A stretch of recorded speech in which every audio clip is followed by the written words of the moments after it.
LoveLore Library. Chapter 637. The name Zhao Mingjun had returned to the world after so many years. The common people didn't even react for a while. Only after a long while did they gradually awaken their dusty memories. Wasn't this the corrupt official who had embezzled 200,000 taels of silver? How did today's case have anything to do with that? Could it be that there was some secret hidden here? How was that possible? Ning Shu looked at the anger in Xiao Yuan and the others' eyes, as well as the unbearable sorrow in their heaving chests. She couldn't help but feel a lump in her throat. She turned to the side and blocked most of the questioning gazes from the commoners. She stretched out her arms and stood with them, giving them silent strength. Chao Jingwei's face twitched, and suddenly, as if he had heard the funniest joke in the world, he raised his head and laughed. Ha ha ha ha, what a joke. Back then, Zhao Mingjun had taken bribes and perverted the law. Because of the disaster relief, he had caused hundreds of thousands of commoners to lose their lives. The crimes he had committed were too numerous to be recorded. Before he died, he had personally written them all down on the confession letter. His handwriting could not be faked. The rope he used to commit suicide was his own belt. Every day, under his pillow, he hid the heavy and mesmerizing snowflake silver. Let me ask you, if it wasn't for him, who would be able to smuggle so much silver under his bed under his nose? You actually want to seek justice for a corrupt official who shocked the world. What a joke. How foolish. In this old man's opinion, today's trial should be over. Young people who don't know the immensity of heaven and earth do not know the immensity of heaven and earth. Seeing that you are still young and immature, I will let you go. Minister Zhong, put the three of them in jail and give them a lighter sentence. Chao Jingwei stood up and was about to leave when Zmo angrily said, "Nonsense. My father is not a corrupt official. The crimes written on that paper, he did not commit any of them. All of us lost our parents during the famine and were almost starved to death by a pond in the wilderness. We were even buried in the belly of a wild dog. If it wasn't for our father finding and bringing us back, I'm afraid we would have reincarnated long ago. Although we've only been by father's side for a short period of time, sometimes we don't even see him once a day, but we've seen him with our own eyes. He's so busy every day that his feet don't touch the ground for the sake of disaster relief. In order to save a mouthful of food so that one more person can live, he, a dignified third-rank official, has to eat chaff and chop vegetables with everyone every day. Because every now and then, he would bring an orphan back to the manor. Sometimes, when there wasn't enough food in the manor, he would secretly save his share for us. He would smile and tell us that he was full, and that he couldn't eat any more today. Then, he would turn around and go out to those rich gentlemen, begging them to donate some silver rice. But we know that his belly was actually filled with water. I don't know why he wrote that confession letter, but we can guarantee with our lives that he definitely didn't do those things. Absolutely not. Chao Jingwei let out a long sigh and turned around. He looked at them with pity as if he was looking at a few lost lambs. With both hands on the armrest, he stood up and slowly walked in front of them. He bent down and said to them, "Children, you're all too young and inexperienced. I'm afraid you've been deceived by him. In this world, there are always some evil spirits who like to wear human skin and secretly hide in a crowd with a compassionate face. At first glance, you would think that they are living bodhisattvas, but in reality, they have done all kinds of evil things in the world. That Zhao Mingjun is such a sinister person. The so-called adoption is actually to use you. On the surface, he pretends to be a great philanthropist and adopts you ignorant children. He casually raises you for 3 to 5 days, and when the imperial court investigates his disaster relief measures, he can openly push you out and claim that he is merciful to the people. This way, it will be more convenient for him to secretly gather wealth and harm the people. After you've used him, do you think he will still care about your life and death? If the imperial court didn't find out in time, you would have been thrown away and buried by him. The Hanjiang Prefecture's citizens have accused him of bullying the common people and forcibly seizing their property. If you see him, this old man can immediately order people to summon those people to the capital and bring them to you. Poor children, your parents died in his hands, but you still recognize the thief as your father. AI. How sad, how sad. Being distorted by him, Zimo was so angry that his whole body trembled. He roared, "You're talking nonsense." Chapter 638. Because of his excessive anger, every bone in Zimo's body was fighting. From his 5 viscera, from his 6 bowels, from his pores, he was roaring from the bottom of his heart. He clenched his fists and said, "Those so-called denunciations were all written by the local tycoons. Back then, my father begged them to open the granary out of benevolence to save the villagers who were about to starve to death, seeing that saving a life was more meritorious than building a 7-floor pagoda. However, those rich gentry didn't care at all. They even took advantage of the shortage of rice and wantonly hoarded and raised the price of rice to make a fortune, forcing more villagers to die. My father was so angry that he ordered a group of unscrupulous merchants to be executed. Only then did the price of rice stabilize, but they also bore a grudge against him. After that, my father walked on the path of no return, and these people jumped out to add fuel to the fire. These despicable people should all go to hell in the future. So this is how Zhao Mingjin deceived you." Qiao Jingwei said bitterly, "It's true that merchants value profits, but they are not idiots. How could they not know that no egg can remain intact when the nest is overturned? If they forced the people to die, where could they go to do business? It was clearly your father who wanted to extort and blackmail, but failed, so he used this as an excuse to seek revenge. Even if it was as you said, that Zhao Mingjin executed a group of tycoons, then how could the family property that he collected disappear in the blink of an eye without a single mention in the accounts? It's obvious that he embezzled it." Qiao Jingwei continued, "I wonder if there are any people who were brought here from the Hanjiang Prefecture." Soon, 3 to 5 people in the crowd responded, "Yes. Yes. We were brought here by the Hanjiang Prefecture to make a living." Qiao Jingwei staggered back and bowed to the few people. "I heard that the first batch of disaster relief from the imperial court arrived in the Hanjiang Prefecture, but it was not distributed to the people. The people finally became suspicious, so they banded together to demand an explanation from Zhao Mingjin. However, they were beaten and suppressed by him." "Is this true?" The few people were furious. "It is true. Back then, my uncle was involved. He was beaten up by Zhao Mingjin and was locked in prison, almost dying. Zhao Mingjin had personally said that the life of an ant was not worth mentioning. Since he dared to clamor against a celestial, his death was not to be regretted. It was because of these words that a few of his loyal followers rebelled and released the innocent people locked in prison. This saved my uncle's life. Zhao Mingjin is truly shameless." The other people echoed in agreement, and the people on the Meridian Gate who had just started to waver, leaned back to their original position when they heard this. Qiao Jingwei sneered. His shrewd eyes fell on Zimo and the others again. Holding his crutch with both hands, he raised his chin and sighed.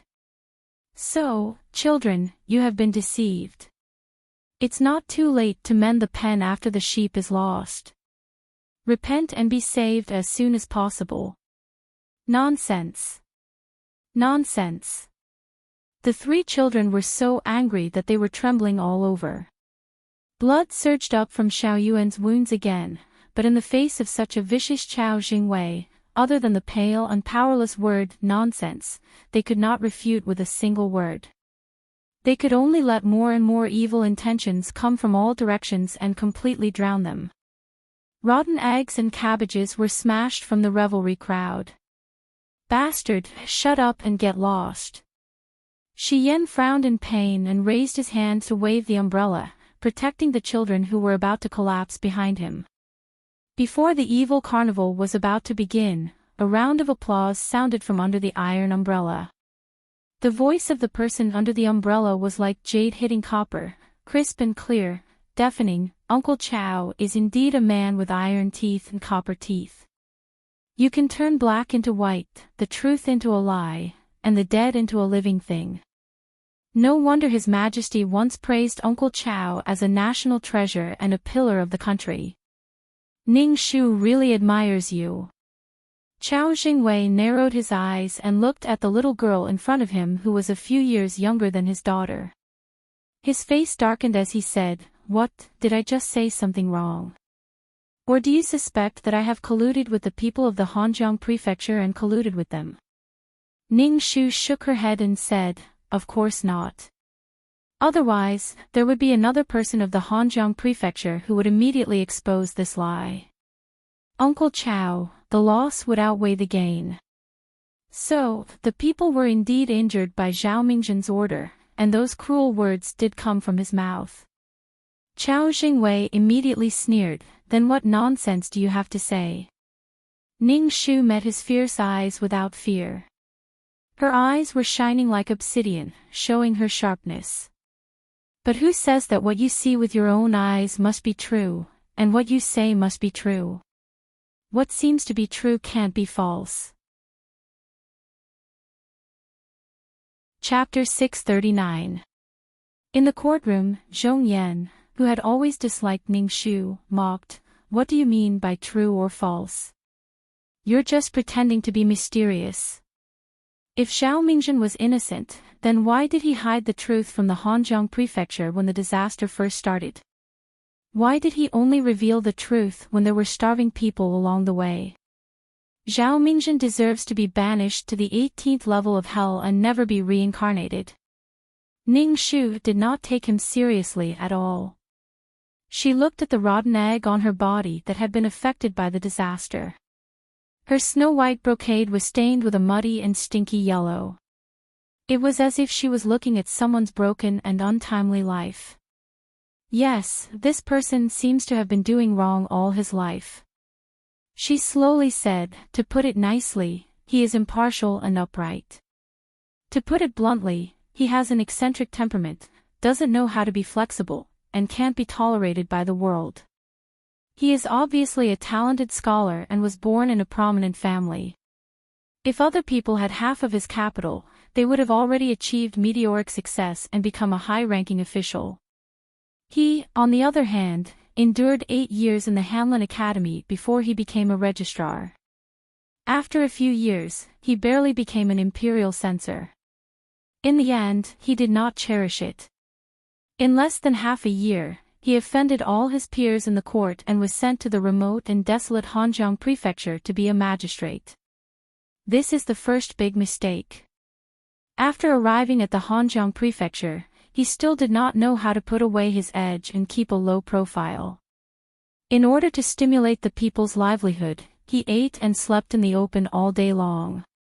Not only did he slap the previous magistrate's face, he also shut out a group of interest groups and cut off countless people's source of income. He once again made a string of enemies for himself. Later on, when the disaster worsened, he looked up and saw that he was alone and helpless. This is the second big mistake. As an official for 15 years, he had made himself countless enemies. Anyone with a discerning eye should have some self-awareness.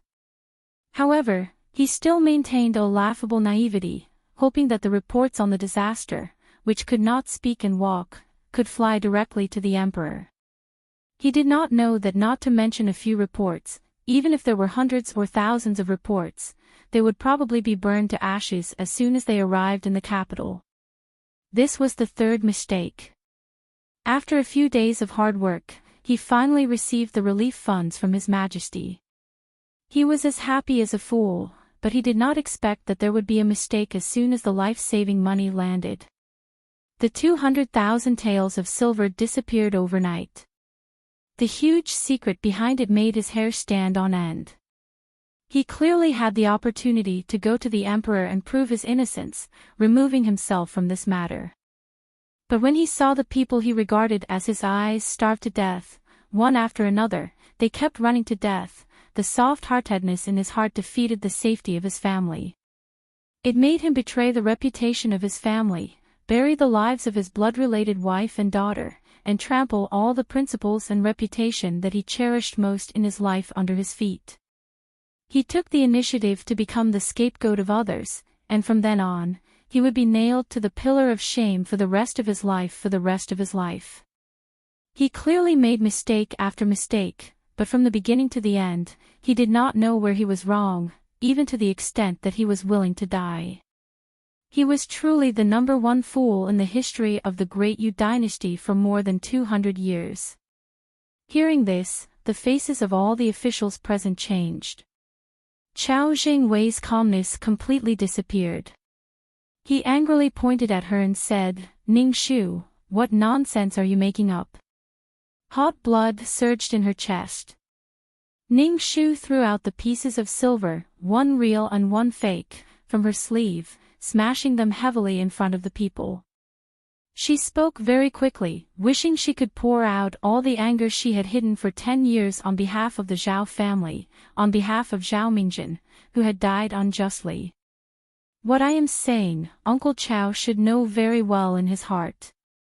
10 years ago, to celebrate His Majesty's birthday, the Chao family was ordered to supervise the production of 200,000 taels of silver. Half of it was real, but the other half was a mixture of white copper and lead. Originally, they wanted to use the silver for their own use. Once it was cashed, it would be kept in His Majesty's private treasury. Perhaps in 10 or 20 years, even when His Majesty abdicated, the silver would not be able to enter the market. However, they did not know that a sudden natural disaster would occur in the Hanjiang prefecture. The situation immediately reached a dead end. Once the fake silver was exposed, not to mention the Chao family, even the current empress would not be able to save the situation. What should they do in such a desperate situation? Not only the Chao family, but everyone involved in the casting of the silver was afraid of breaking the vases. Their hearts were burning with anxiety. Then, their gazes naturally fell on the idiot who was ostracized and hated by everyone. They had all been officials for many years, and they were the ones who understood him the most. They knew that he was pedantic, and they were clear about his benevolence and righteousness. Even more so, they mocked him from the bottom of their hearts for his benevolence. After a carefully arranged illusion trick, the disaster relief silver that he had been looking forward to was gone. If he wanted to apply for a second batch of silver, it would take at least a month. At that time, the number of people who starved to death would increase by tens of thousands. Even if the other side only promised to return half of the silver, the lives of tens of thousands of people and his family were more important. Zhao Mingjun had already made a choice in his heart. He took the initiative to become the sinner for them. He did not need to use his brain to think about the script that had been arranged, he just followed it. The people cursed him in confusion, but he calmly accepted it all. When he took off his belt and hanged himself, he wrote down the evidence of his crimes. In his heart, he foolishly thought that his people would be saved. Could there be another fool in the world who was more stupid than him? It was simply laughable. Uncle Chao, tell me, why didn't this kind of fool die? Chapter 640. A bolt of lightning came from the sky like a whip, followed by a muffled clap of thunder, awakening countless ignorant souls in the chaos. When Ning Shu's voice fell, the entire Meridian Gate was stupefied and silent. Behind the Meridian Gate, Empress Chao almost crushed the 7-jade thumb ring in her hand. That graceful and noble face under the cold light of the lightning changed several colors in an instant. Someone come. She waved her hand and said a few words to her confidant. She coldly looked at the thick red door, as if she was looking through the door at Ning Shu. The veins on Chao Jingwei's forehead twitched as he raised his head and laughed out loud. Ha ha ha ha ha. Hilarious. Hilarious. I really don't know where you got your imagination from. How could you come up with such an ingenious story to pin me on the pillar of shame? You said this old man made the fake silver, this old man was the mastermind behind this shocking injustice, this old man persecuted the loyal. Girl, open your eyes wide and look. Under the shocked gazes of the officials, Chao Jingwei threw away the crutch in his hand and took off his official robe, revealing a black and skinny upper body covered in scars. I, Chao Jingwei, have been in the military for my entire life. For the great imperial court and for the people of the world, I have suffered so much and suffered so many injuries. How many scars do you think a little girl like you can count on this dying old body? Let me tell you, there are a total of 17 scars. 14 of them are blade wounds and the remaining 3 are arrow wounds. Each of them almost took my life. These scars were from when the previous emperor was still alive. The southern Yen dogs invaded. This old man was ordered by the previous emperor to wipe out the enemy with old Prince Yu. Unfortunately, we fell into an ambush. This old man was stabbed 6 times and was covered in blood. This one was from the 3rd year of the Heaven's Choice. The remnants of the demon empress Zhou did not give up and tried to assassinate the emperor. It was this old man who blocked the fatal arrow for the emperor. The most serious one is the one on my chest. 24 years ago, the emperor had just ascended the throne for less than a year. The situation in the imperial court was not stable. The warhounds and the southern Yen were eyeing us covetously. It could be said that there were internal and external troubles. In order to disturb the political situation, the warhounds repeatedly infiltrated the court to assassinate the officials. Many old officials were scared and returned home, but this old man did not believe in evil. I was ambushed by an assassin on the way to the imperial court. The arrow passed right through this old man's chest and pierced right through it. At that time, this old man only had a single breath left, but this old man knew that if even this old man wanted to retreat in order to survive, then what would the civil and military officials of the imperial court think of me? Thus, I relied on this last breath to force myself to the palace. Only after His Majesty sent an imperial physician to treat me was I able to preserve my old life. Chao Jingwei, the emperor's uncle Chao Jingwei. But ask yourselves, this old man is not. Today, you little children have their white teeth, of their white teeths and white of their teeth, of you peoples of.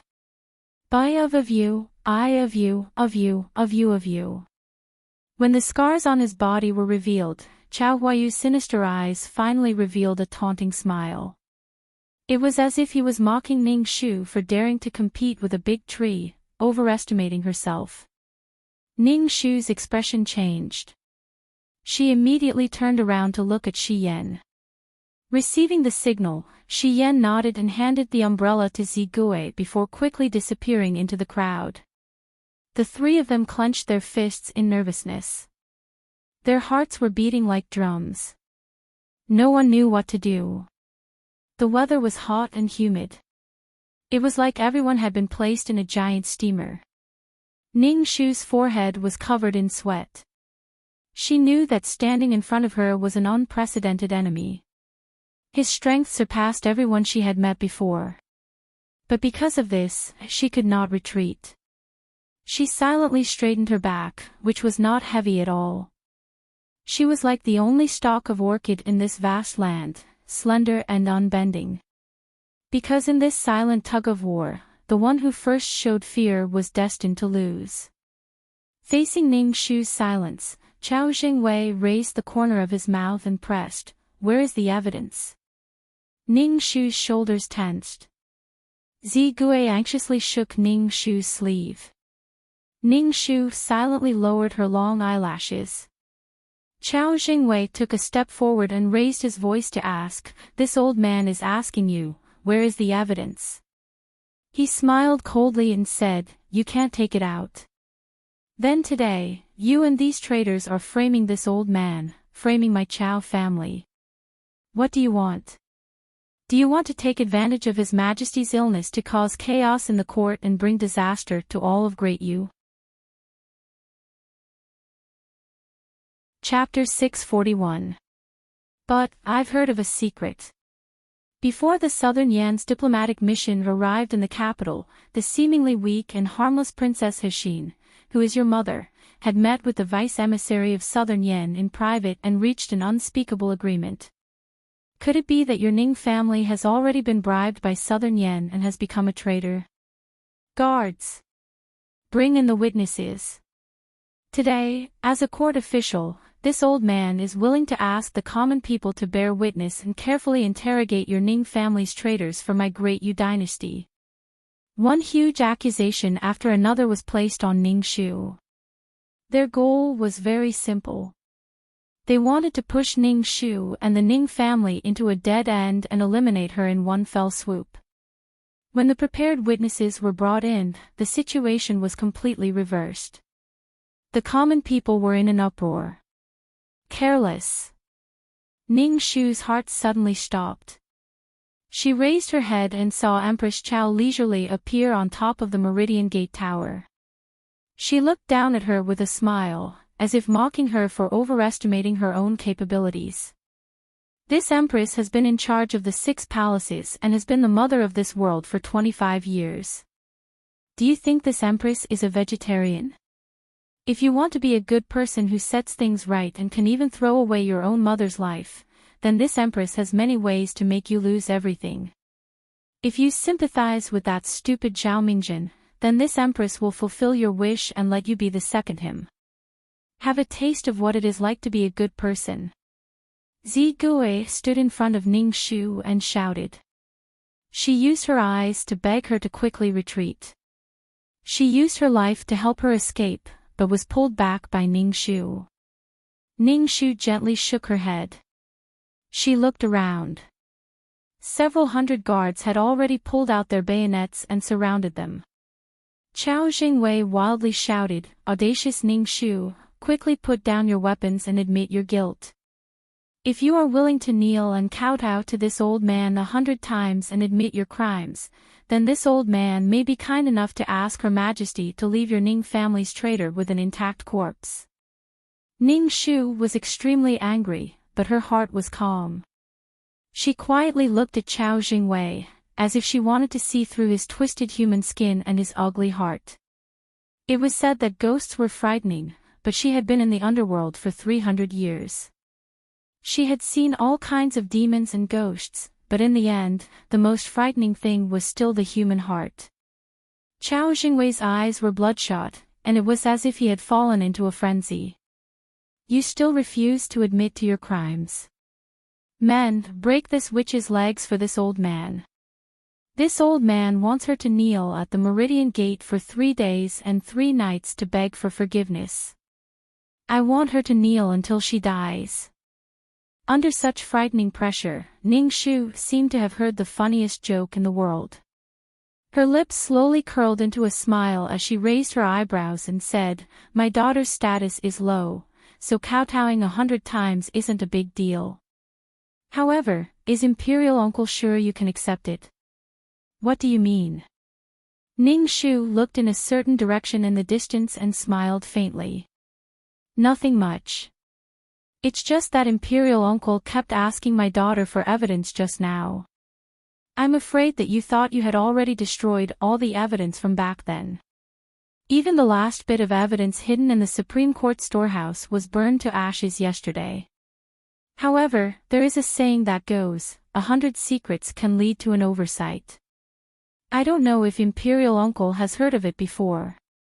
My daughter is inexperienced, so I'll tell you about it.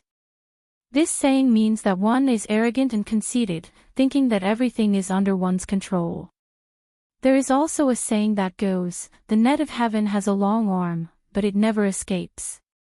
This saying means that the Tao of heaven is like a large net. Although it doesn't seem to be tight, it will always inadvertently miss some small fish, allowing people to fish in troubled waters and think that they can manipulate the will of heaven. However, in reality, the eye of the Tao of heaven has always been silently watching from the blue dome of heaven. Perhaps it came a little late, but as long as someone has done evil, it won't let a single one go. The evidence you want is here. Following her gaze, a seemingly weak figure with a bandage wrapped around his head staggered to the Meridian Gate under the protection of Shi Yan. He was sweating profusely and his clothes were messy. His appearance as he desperately squeezed through the crowd while protecting a bag full of documents was particularly comical. He looked like a woman who had just become pregnant and was holding her belly in fear. However, one could see that his eyes were as sincere as stars, shining with the brightest and cleanest light. The moment he saw him, Feng Jing, who was sitting on the judge's seat, suddenly felt a pain in his teeth and sighed. However, he heard Tan Siwei raise the bag full of documents above his head and shout in the loudest voice he had ever used in his life, "All the documents of the Hanjiang Prefecture case from 10 years ago are in my hands. All the signed confession statements and fake account books are living evidence." Chapter 642. When this thick bag of documents appeared, Chao Zhengwei's turbid eyes widened as if he had been slapped in the face. The flesh on his face trembled as he gnashed his teeth and said, "This is not possible." Ning Shu retorted sarcastically, "Uncle Chao, what you want to say is that you personally sent people to burn these documents, including the entire warehouse. Why are these things still here?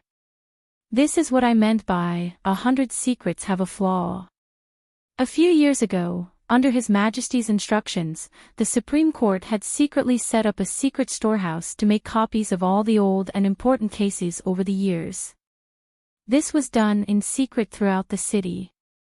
Other than His Majesty and a few officials involved, no one else knew about it. Fortunately, the files of the Hanjiang Prefecture were among them. This was originally done on a whim and was not targeted at anyone. Who would have thought that it would help us so much? Uncle Chao, don't you think this is interesting? Zhou Yan, who was sitting at the head of the court, immediately said angrily, "Tan Siwei, as a junior minister of the Supreme Court, you should know that stealing documents is a crime of treason." Because he had run too fast, the fresh scars on his head were soaked with sweat. He did not bother to wipe them and said seriously, "I know that according to the laws of the Great Yu, if an official does not have the approval of his superior to steal documents, he will be stripped of his position and demoted to a commoner. The most serious punishment is exile for 3,000 li and not allowed to set foot in the capital for 100 years. If it is more serious, he will be beheaded if he colludes with traitors. However, I've long been aware of my own limitations. I'm not cut out for being an official. I've only been able to barely stand firm in this chaotic imperial court all these years because of my father's protection. If I lose my official position because of this, it's not a pity. Even if I die because of this, it's a worthy death. On the way here, I have already flipped through these accounts. There are many mistakes and contradictions in them. It is obvious that they were forged.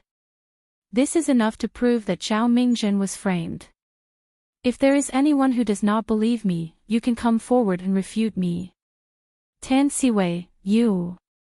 Zhou Yan had a belly full of vulgarities that he wanted to spew out when facing this reckless little kid, but when he met Qin Shi's fearless eyes, he was actually unable to spit out a single word for a time. Because he knew that this seemingly weak and easy-to-bully youth in front of him, at this very moment, was standing at the Meridian Gate with his back straight and standing together with Ning Shu. Against thousands of enemies, he had truly thrown his life and death to the back of his mind. However, blocking Zhou Yan's mouth did not mean that other people's mouths were blocked.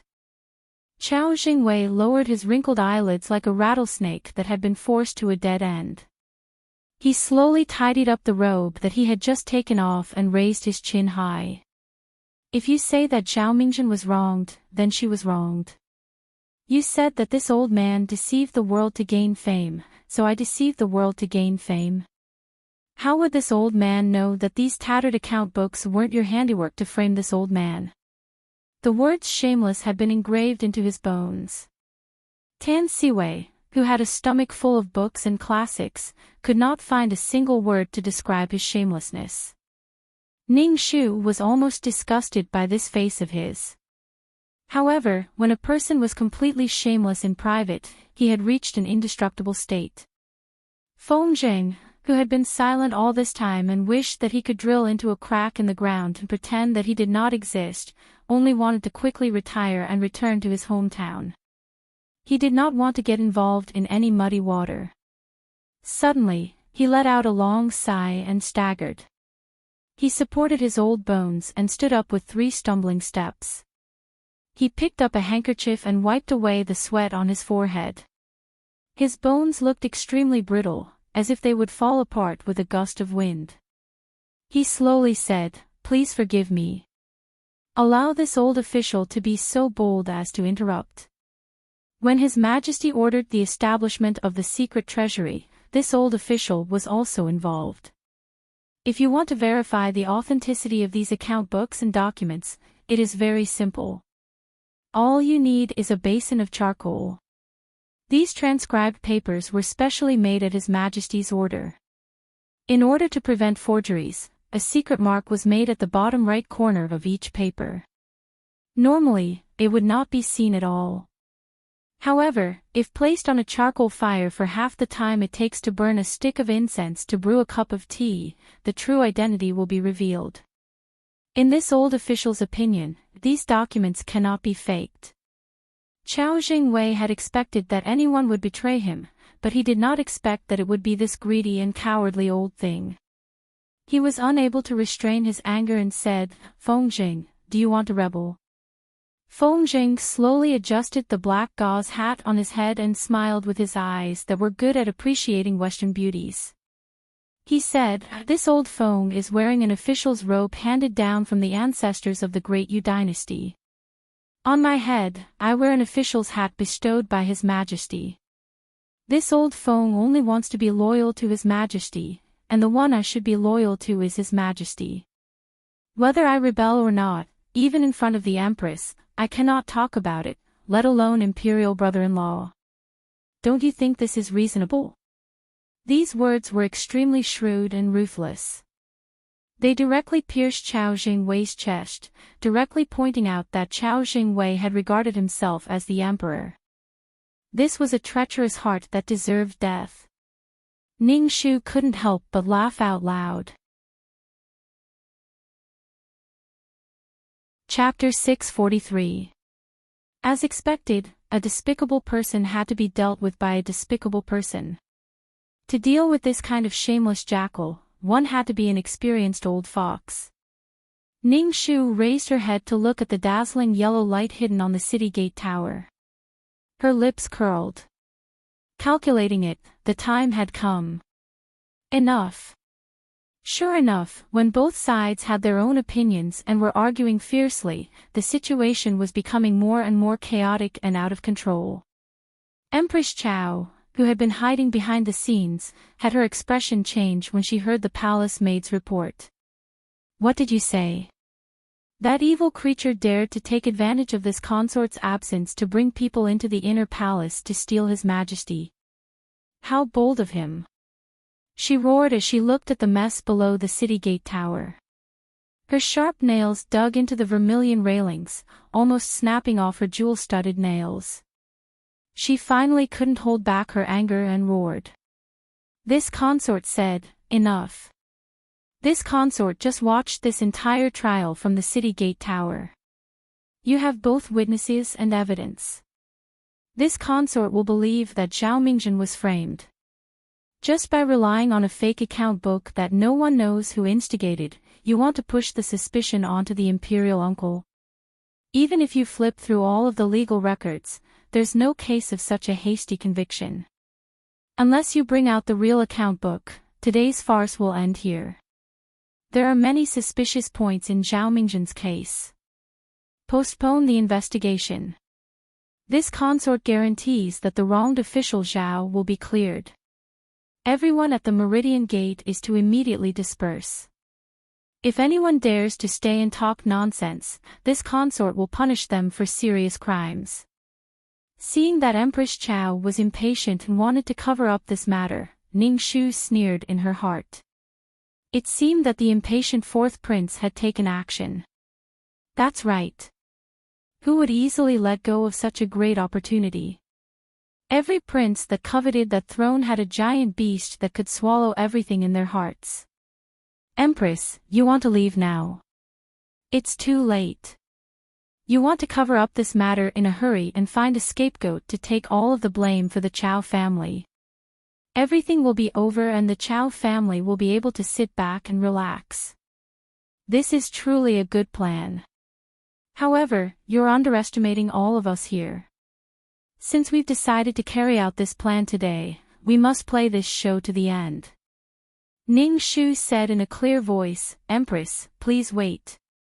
We do not know where the real account book is, but there is one thing that we do know where it is. Empress Chao's patience had reached its limit. She couldn't wait to cut Ning Shu into pieces. What else do you want to say? Ning Shu's eyes seemed to be burning with a raging fire. At this moment, she had no fear, only the persistence to pursue the truth. That is the other 100,000 taels of fake silver that disappeared back then. Before my master died, he taught me a principle: anything that has existed in this world will leave behind traces. 200,000 taels of silver was equivalent to 20,000 caddies of weight. Even if they wanted to carry it out and throw it away, it would be equivalent to the weight of 100 living people. Half of it was later found under Lord Zhao's bed, while the other half was still missing. Back then, Prime Minister Tan had led people to search the government offices and residences no less than 10 times, but they still couldn't find any trace of it. They even drained all of the water in the pond and dug up every inch of the ground, but they still couldn't find a single clue. This subject has always thought, was my master wrong? Was there really a way to hide everything in this world? It wasn't until 2 days ago that this subject experienced a smokescreen and suddenly realized that perhaps the missing 100,000 taels of silver had never left. Without waiting for Ning Shu to finish speaking, someone impatiently said, "Where is it? Quickly say it." This kind of secret that had been hidden for 10 years, other than the person who set it up, who knew how many times had been curious. There had even been people who had snuck in from far away, hoping to find a trace of it. Even if there were 10 or 100 taels of silver, it would be enough for a person to live a life without worry. Moreover, there was such a big secret involved. It's in the wall of the treasury. Chapter 644. In front of Chao Jingwei's eyes that were about to pop out of their sockets and the Empress' eyes that wanted to devour people, Ning Shu tore off their last piece of cloth. Yesterday, this little girl asked people to rush to the Hanjiang Manor. An arrow for 10 li, smoke for 100 li. Just now, at the last moment of the trial at the noon gate, this little girl received the news that they sent back, proving that this little girl's words were not false. In order to prevent suspicions, my daughter specially instructed them to invite the thousands of people of the Hanjiang prefecture to be witnesses before they broke the wall. Every one of them could testify that the 100,000 fake silver taels had been quietly staying in that ordinary wall for so many years. They had been mixed with mud, smeared with white ash, and disguised as a wall. However, they were like the guilt that was buried deep in the heart. No matter how much they wanted to erase it, it had never disappeared. It had only been waiting for the arrival of today. The world will be revealed. When these words came out of her slightly pale lips, her voice was already hoarse. With every word she said, she tasted blood in her throat. However, her gaze was like an immortal bird that refused to bow its head. It was as if she wanted to burn all the light and heat in her body. Empress Chao's mind suddenly felt dizzy, and her legs couldn't help but sway. A palace maid rushed forward to support her. Ning Shu's last words were, "In 3 days, the fake silver personally supervised by Chao Guizhou will be escorted back to the capital under the witness of the people. This case is closed." Empress Chow's long golden fingernails pierced deeply into the palace maid's flesh, causing blood to flow. Her sharp eyes were like ropes, like whips, like thousands of sharp knives. She wanted nothing more than to cut Ning Shu into pieces on the spot and chop her into a pulp. On the tall city gate tower, in front of the wide noon gate, two pairs of equally sharp eyes, one above and one below, seemed to be engaged in a silent contest. And on the horizon, lightning flashed like silk. That was only a high and mighty phoenix that had been hovering in the 9 heavens for over 20 years. It had long since become accustomed to trampling all things in the world beneath its feet. On the other hand, the plant on the ground was just a little orchid that grew by the river. The moon-white tip of the flower was a little green, and it looked so weak that it could be crushed into a pile of mud with a gentle pinch. However, the long green leaves beside the flower were like sharp swords that guarded the faith in the heart. Whoever came to attack, they would fight to the death. Good for you, Ning Shu. You clearly know that as long as the commoners see the fake silver with their own eyes, there will be no turning back. But you still did it on purpose. You clearly want to be irreconcilable with this consort. So what if he is? What was the point of being born if one could not redress the grievances and turn a blind eye to injustice? What was there to fear in death? I reincarnated 7 times and returned to this life, not to be a piece of trash. Then you don't want your parents and brothers anymore. Of course, if I can't live with them, then I'll die with them. That way, I'll be able to look after them on the road to the Yellow Springs, and I'll die without regrets. The orchid raised its head and looked at the ashen phoenix. It slightly bent its knees and said, "Empress, you are the mother of the nation." A huge slap ruthlessly landed on the Empress's face in front of tens of thousands of commoners. It slapped her so hard that she had no face left. She was so angry that her entire body was trembling. Ever since she had worn the imperial crown for 25 years, no one had ever been able to force her into such a situation. The noble phoenix was finally forced to lower its head for the first time.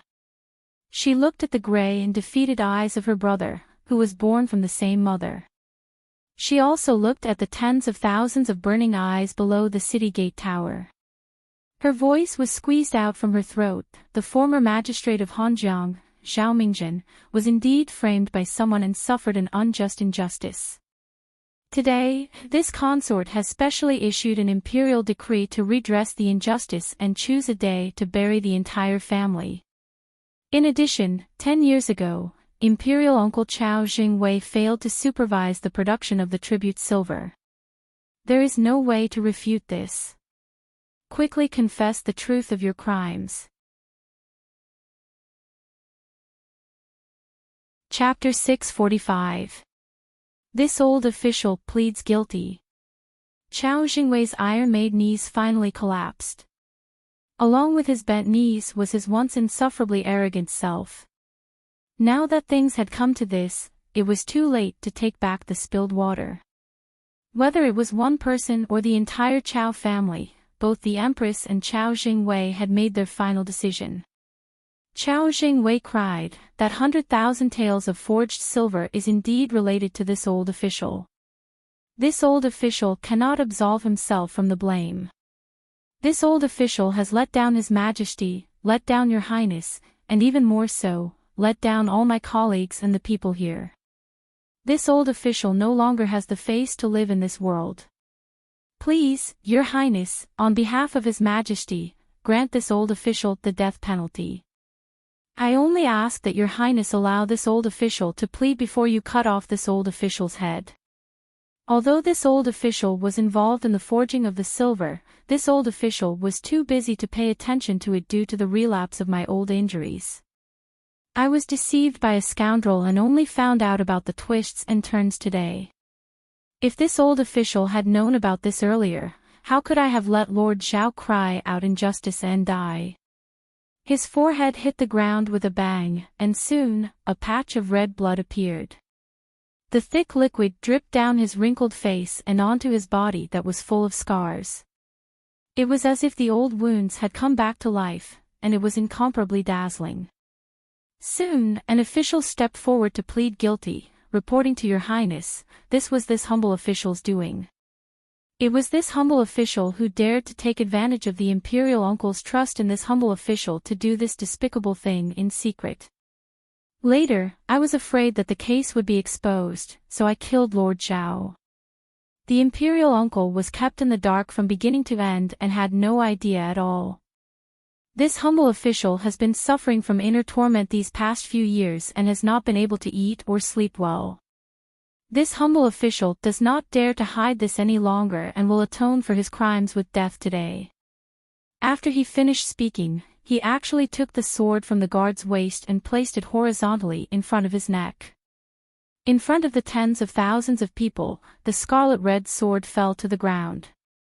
Blood splattered everywhere as he spat out a mouthful of blood. His body twitched as he breathed his last.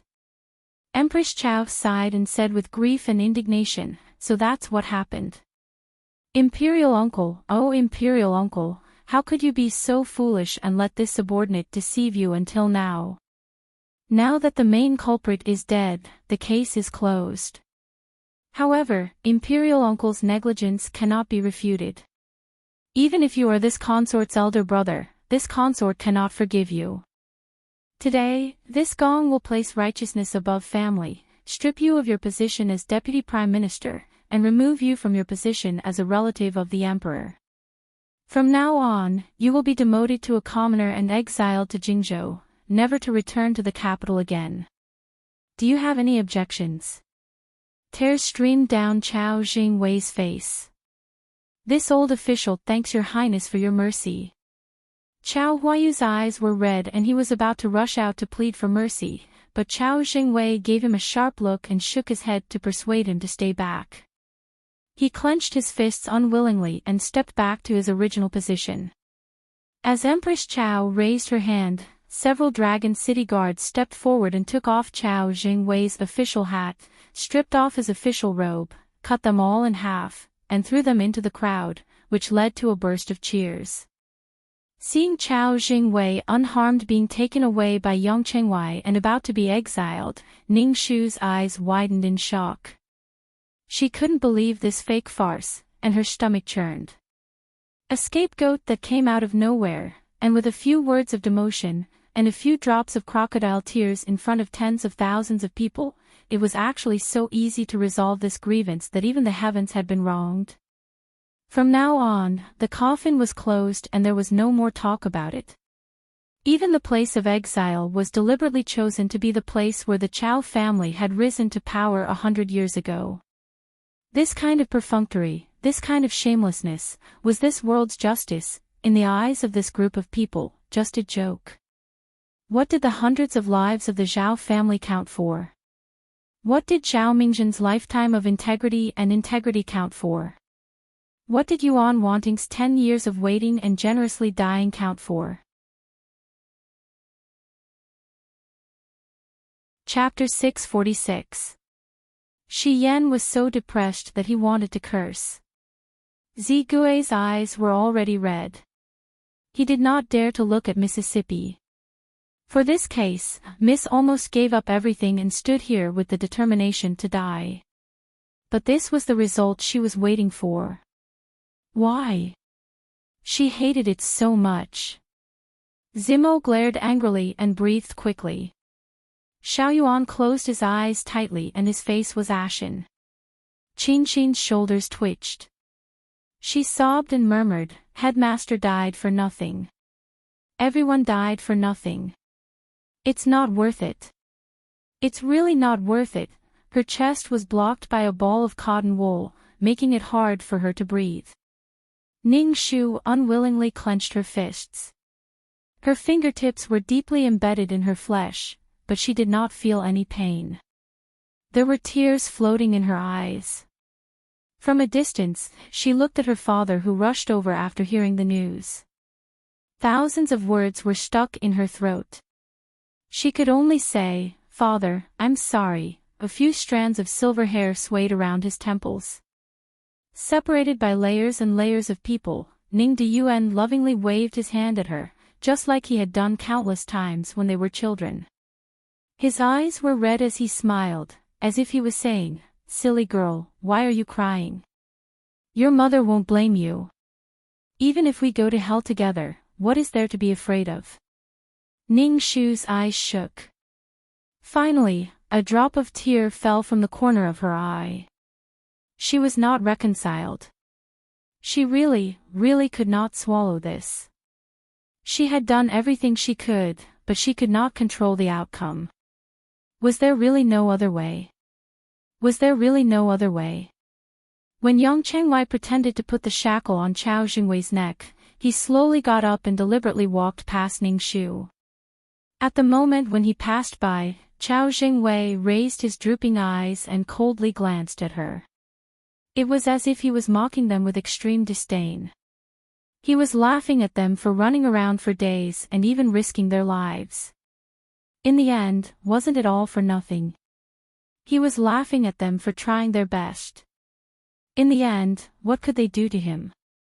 Setting things right was just a joke in front of the ultimate power. Ha ha ha ha. Ning Shu's heart surged and her blood boiled. After Chao Jingwei finished mocking him, he still lowered his eyes and put on a regretful face. Under Yang Chengwei's custody, he slowly walked back to the Meridian Gate. Just as the Meridian Gate opened, a deep and cold voice suddenly came from the sky on a spinning mechanical kite. Along with the person's fluttering black silk clothes, the person slowly descended to the mortal world.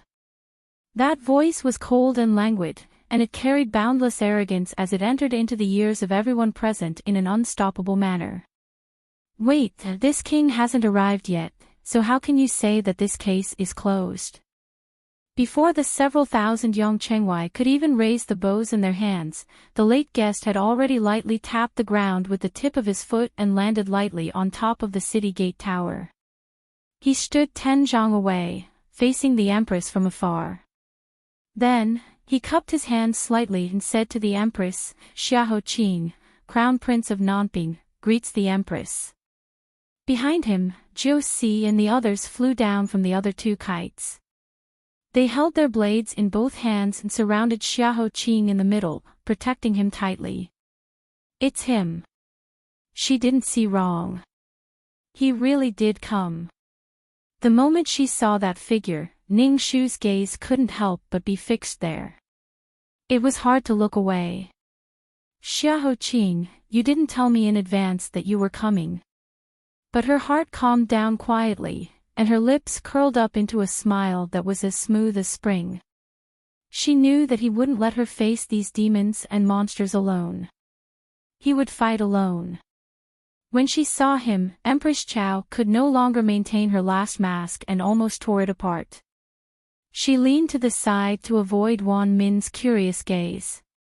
She looked at him with a poisonous gaze and said, "Xiahou Qing, you also want to shed all pretense of cordiality with this empress." Xiahou Qing chuckled. After a few flashes of lightning and thunder, the dark clouds above his head that had been brewing for a long time finally drew their curtains. Wind came from the 9 heavens, lifting the black satin in front of Xiahou Qing like a pair of wings that were about to fly. He said calmly, "I'm just a little crown prince. How could I dare to shed all pretense of cordiality with the Empress? It's just that I heard that the Meridian Palace case was really hard on your highness, and I just happened to catch someone who was deeply involved in this case. How could I not bring him to share your highness' burden? This person is the mastermind behind today's missing children case and is also an important witness in this case. I really can't not see him. Sir Duan, please." Jiu Si and the others parted to make way for the person with the bamboo hat at the very back. When the hat was taken off, his hair was stained with frost and dried tree bark was revealed. Ning Shu was shocked. It was actually an old acquaintance of theirs, the godly Dr. Duan Changfeng, who had once saved her life. Duan Changfeng's old eyes, which had been muddled by the wind and sand outside the Great Wall, looked around at Sifang City. First, he saw Ning Shu and the children below the city gate tower. He smiled slightly, then looked away and coldly looked at the others. He opened his mouth and said, "The way of the world is evil, evil like ghosts." In the past, when I said this to my old friends, they laughed at me for being too extreme. Mingzhen, now that you open your eyes and look, there are demons everywhere, you will regret it. He tore off his gray robe, revealing his shriveled body and the hundreds of fireballs tied around his waist. He laughed wildly and said, "Do you see this? What are these on my body?" Back then, a total of 346 people from the Zhao clan died. Now, I have 346 Thunderfire pills strapped to my waist. I only need to lightly light a spark, and everyone standing within a radius of 3 li will follow me to the underworld to see Mingzhen, whom I haven't seen for a long time. Chapter 647. Originally, I wanted to perish together with you, but you should really be glad that someone dispelled this idea for me. Duan Changfeng smiled, looked at Xiahou Qing, and then glanced at Ning Shu. He raised his head and looked at the black clouds hovering above his head, as if he was thinking of an old person he hadn't seen for a long time. He took a deep breath, took off the Thunderfire pill, and threw it on the ground. Then he turned around, revealing his back that had long been bent by the wind and sand to the world. He closed his eyes and said in a clear voice, "Bring me a fire." Jiu Si lit a torch and slowly burned it on his back according to his instructions. The yellow and skinny skin on his back slowly turned yellow under the flickering flames. Beads of sweat appeared on Duan Changfeng's forehead. He clenched his teeth and resisted the inhuman pain with all his strength. Everyone felt their hair stand on end. They didn't know what he wanted to do. Roasting his own skin with fire, was this person crazy? The next moment, they saw the red skin on his back gradually change color, and black lines appeared one after another. More and more black lines appeared, and they gradually connected together to form a dense set of words. Ning Shu looked at this scene in shock, and her heart was filled with mixed feelings. She couldn't bear to look away. When all the words appeared, Jiu Si quickly took the torch and picked up Duan Changfeng, who had almost fainted from the pain.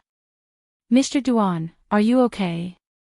Duan Changfeng waved his hand weakly, as if he had just been fished out of the water. Then, he placed his hands on the wall, trembling as he supported his hunched waist little by little. Then, with all his strength, he shouted to the world in a hoarse voice, "Haven't you always wanted to ask where the real account book is? Open your eyes wide for me." Ha ha ha ha. He laughed loudly, and his laughter was carefree and tragic. "Chow, you personally sent people to destroy the real account book, and destroyed all the evidence related to you. Since then, you think you can sit back and relax, and completely wash your hands of this case. You didn't expect it, did you? Every word in that account book has long been engraved on my back. For so many years, I carried it on my back as I walked, leaned on it to sleep, and carried it to live in the human world. Every day was painful and unbearable. I left my home and lived like a walking corpse, waiting for the day when your crimes would be exposed to the world. Look, all of you, open your eyes wide and look carefully. Watch how ghosts put on human skin, watch how loyal officials are forced into a dead end, watch how power covers the sky with one hand. The moment this human flesh account book appeared, the real ending of this case was destined." The indignant shouts of the people almost overturned the entire Meridian Gate. Seeing that more and more people broke through Yang Chengwei's blockade and surrounded the gate tower, Chao Jingwei's knees went soft and he fell to the ground like mud. The result was obvious. There was only one way in front of them. Empress Chao reluctantly and tearfully made the decision to behead Chao. When a head fell to the ground, the shocking case that had lasted for 10 years finally came to an end. The heavy rain that had been lingering and brewing in the sky finally fell down like a sigh, soaking the hot blood on the ground and slowly melting into one place. At this point, the people were finally satisfied, and they all went home to hide from the rain after being driven by the soldiers. Looking at Chao Jingwei's scattered body and head, Chao Huayu knelt down and cried bitterly. The rest of the people watched silently and sighed. With tears in her eyes, Qin murmured, "We took revenge, didn't we?" "Yes, we finally took revenge for our father." Headmaster, did you see that?" "We did it, we really did it." Several children hugged each other tightly and cried loudly. 10 years, it was really too long. It was so long that they couldn't remember what the man called Zhao Mingjin looked like. They only vaguely remembered that he was very thin, no different from the skinned withered branches on the roadside. He bent down with a sad face and picked them up from the dry riverbed and the fields full of corpses one by one. He held them in his thin arms, saving his own rations and giving them a life. His home was also very shabby and empty, which was not at all like what was described in the drama. They lost their father, but they had a home again on the day they met him. It seemed that he had raised them for less than half a year, and some of them were even raised for 2 or 3 months, or 10 days. But the time of ants was too short. They could only remember one thing and one person in their life, and that was enough. Chapter 648. It was a heavy rain, even heavier than the day the imperial mausoleum collapsed. It was so heavy that the entire capital was floating on the surface of the water. The people who had witnessed the entire show licked their lips as the rain fell. They held their heads in their hands and left in groups, calling out to each other. Lu Laosan and Zhu Huinyang, who thought they were going to die, were stunned for a long time. They hugged each other and cried with joy. They pulled their silly son and ran for their lives. However, they were knocked over by the crowd and their arms were broken. They rolled on the ground and cried like wild dogs. It was like a farce. When the people dispersed and the song ended, Empress Chao looked at the heads soaked in the dirty water. She closed her eyes and said in a low voice, "Are you satisfied? Now that my only brother is dead, are you satisfied?" "Sure, go."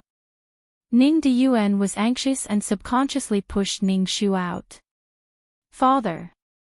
Ning Shu's heart tightened. She hurriedly signaled Zigui and Shi Yan to escort the children away. However, it was too late.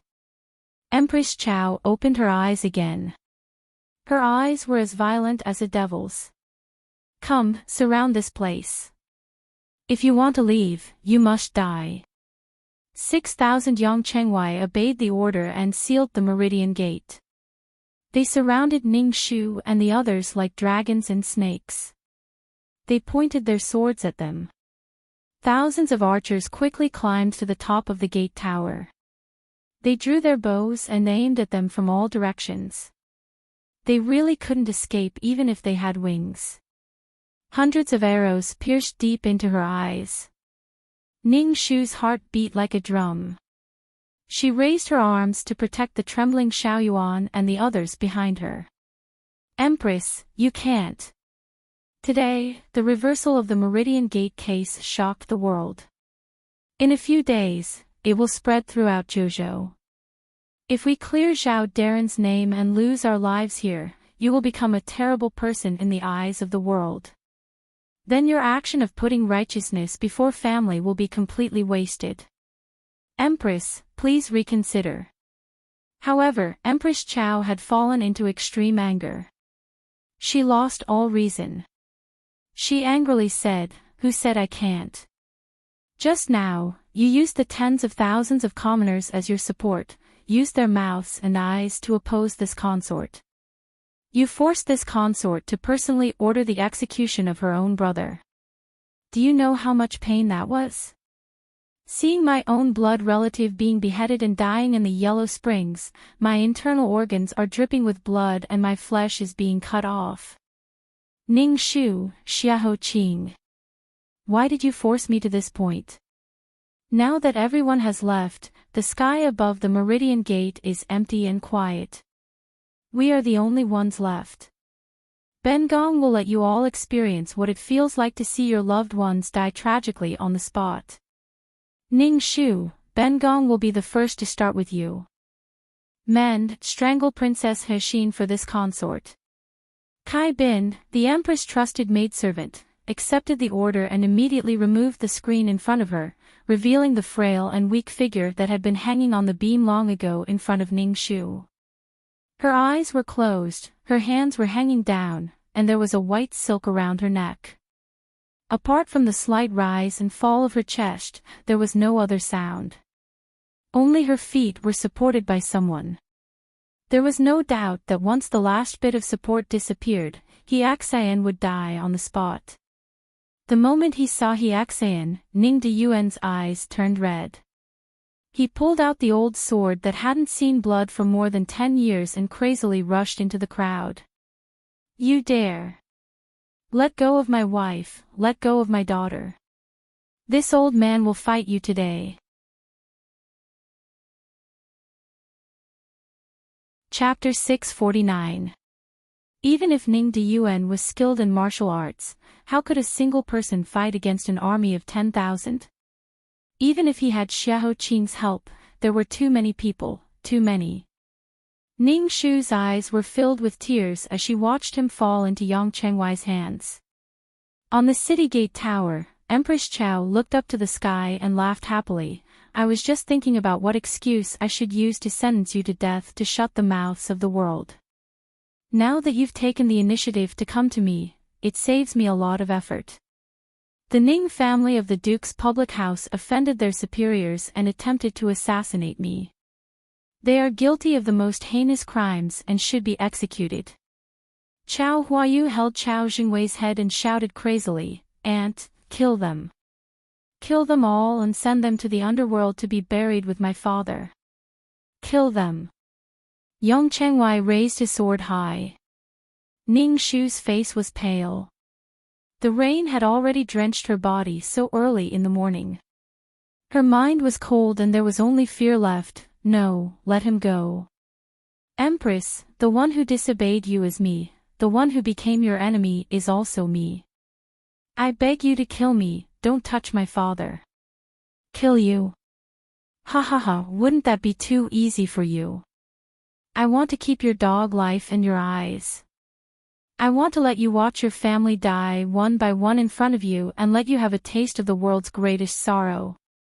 Empress Chao waved her sleeves and was about to execute them on the spot when she saw her trusted aide, Kai Kun, whisper a few words in her ear. Empress Chao's eyes changed and she suddenly changed her mind. She laughed with great interest. That's an interesting idea. I'll listen to you. Guards, bring the traitor Ning Deyuan up.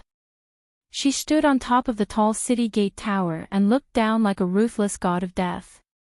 She smiled coldly and maliciously. In consideration of the matter 25 years ago, your mother also made a great contribution, so this empress will be lenient towards your Ning family. Ning Shu, watch carefully. Right now, standing on the left side of this consort is your father, and on the right side is your mother. Between the two of them, this consort must take the life of one of them. This consort will spare the life of the other. Kill him or kill her, it's your choice.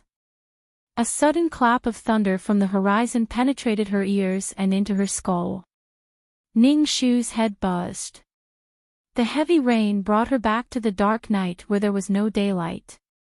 It made her taste the feeling of not being able to live but not being able to die again. Pain, pain, pain, pain, pain, pain, pain. The wounds all over her body that were about to heal were torn open again. Every one of them was painful. It was so painful that her limbs were numb. She fell into the muddy rainwater. She held her temples and shook her head furiously. No, no. She couldn't make a choice. She didn't want to make this choice. No. Don't choose. It's rare for this consort to be lenient, but you don't know how to cherish it. Then this consort will have a headache. What should I do? This consort will give you 10 more seconds. If you still can't make a decision, then this consort will have no choice but to kill both of them. Listen carefully. 10, 9, voice after voice lingered in her ears like a demon.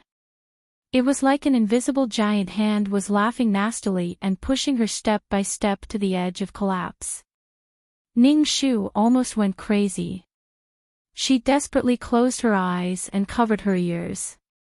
It was as if she didn't listen or see, she could pretend that this nightmare didn't exist. But could she avoid it if she didn't listen or see? That silent countdown followed her like a shadow in her heart. The wild laughter forced her to a dead end. Her father's tears, her mother's weak breathing. No matter which one she chose, she was destined to fall into hell forever and turn into ashes. Good sure, father is useless and can't protect you and your mother. Ning Deyuan's eyes were red as he shook his head. He couldn't bear to see his precious daughter fall into such a painful struggle. You don't have to make this choice. Father will make it. He slammed his head into the saber of the guard next to him, preparing to kill himself.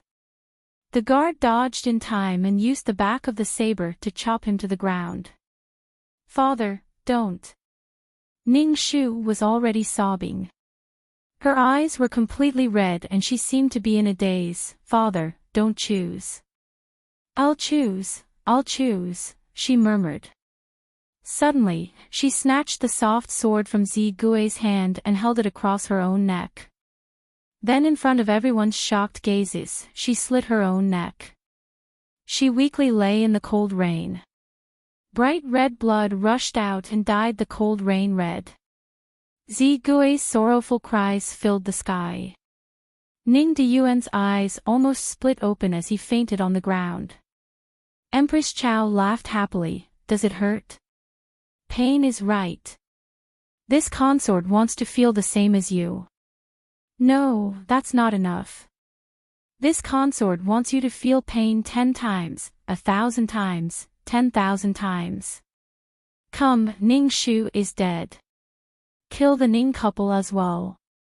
Go to the underworld to be a pair of mandarin ducks with the same fate. Chapter 650. When the second piece of white silk was hung on the beam, several guards were working together to hang Ning Deyuan up. However, there were several flashes of silver light.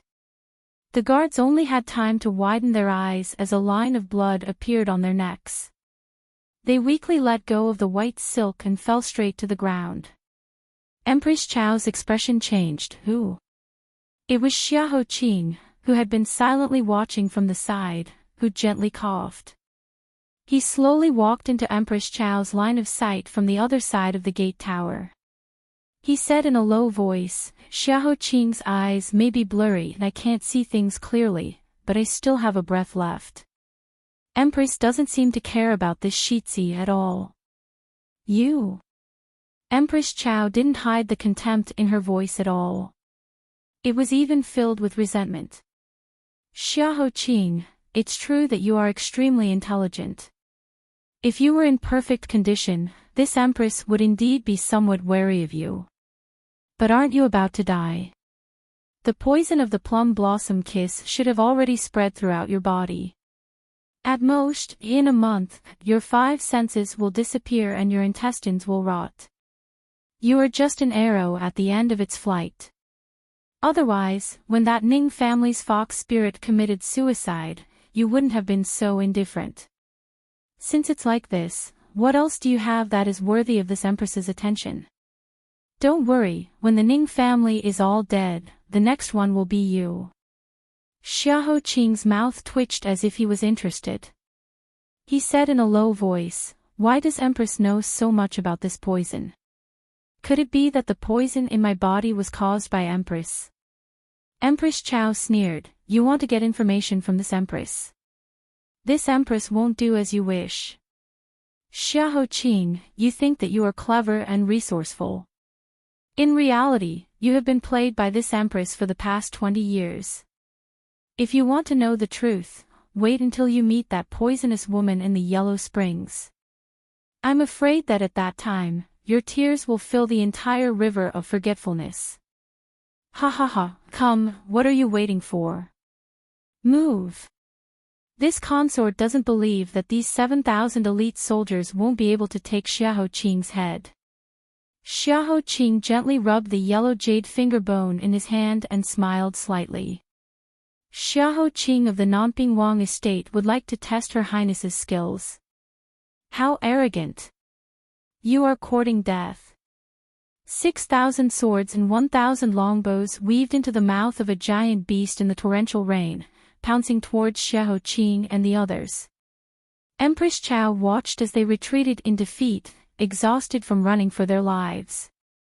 She raised her chin slightly, her eyes gleaming as she waited for those swords to chew them into a pile of minced meat.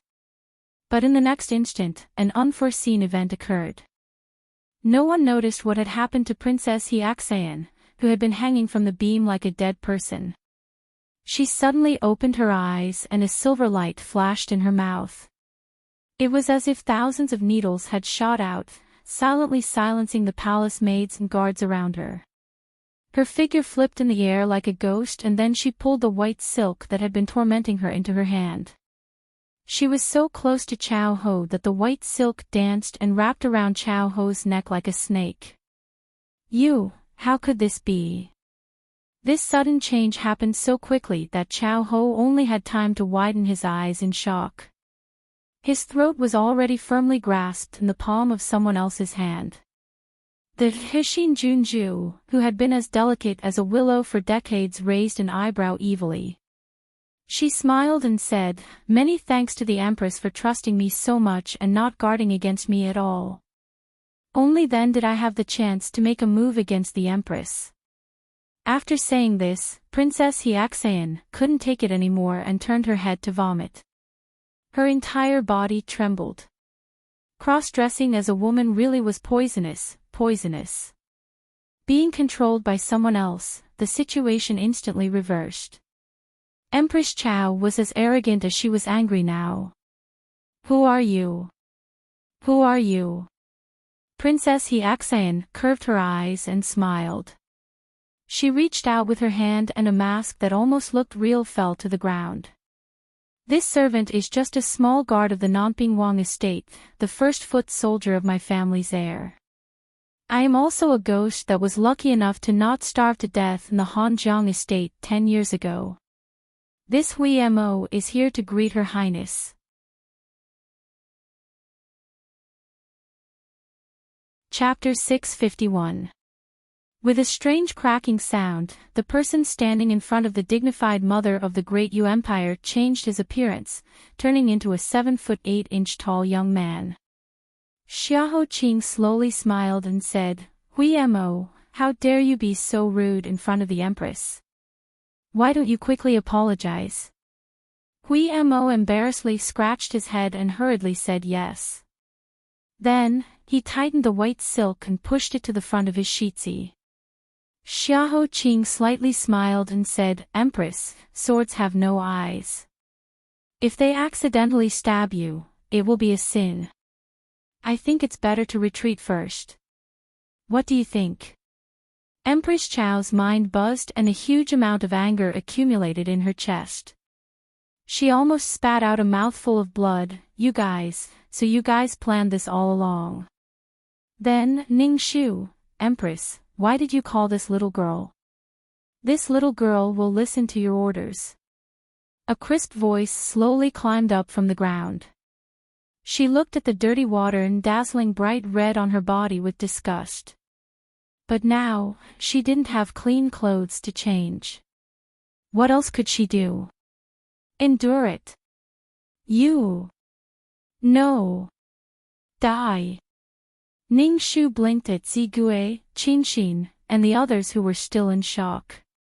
Then, she lifted her wet skirt and passed through countless swords that didn't dare to move.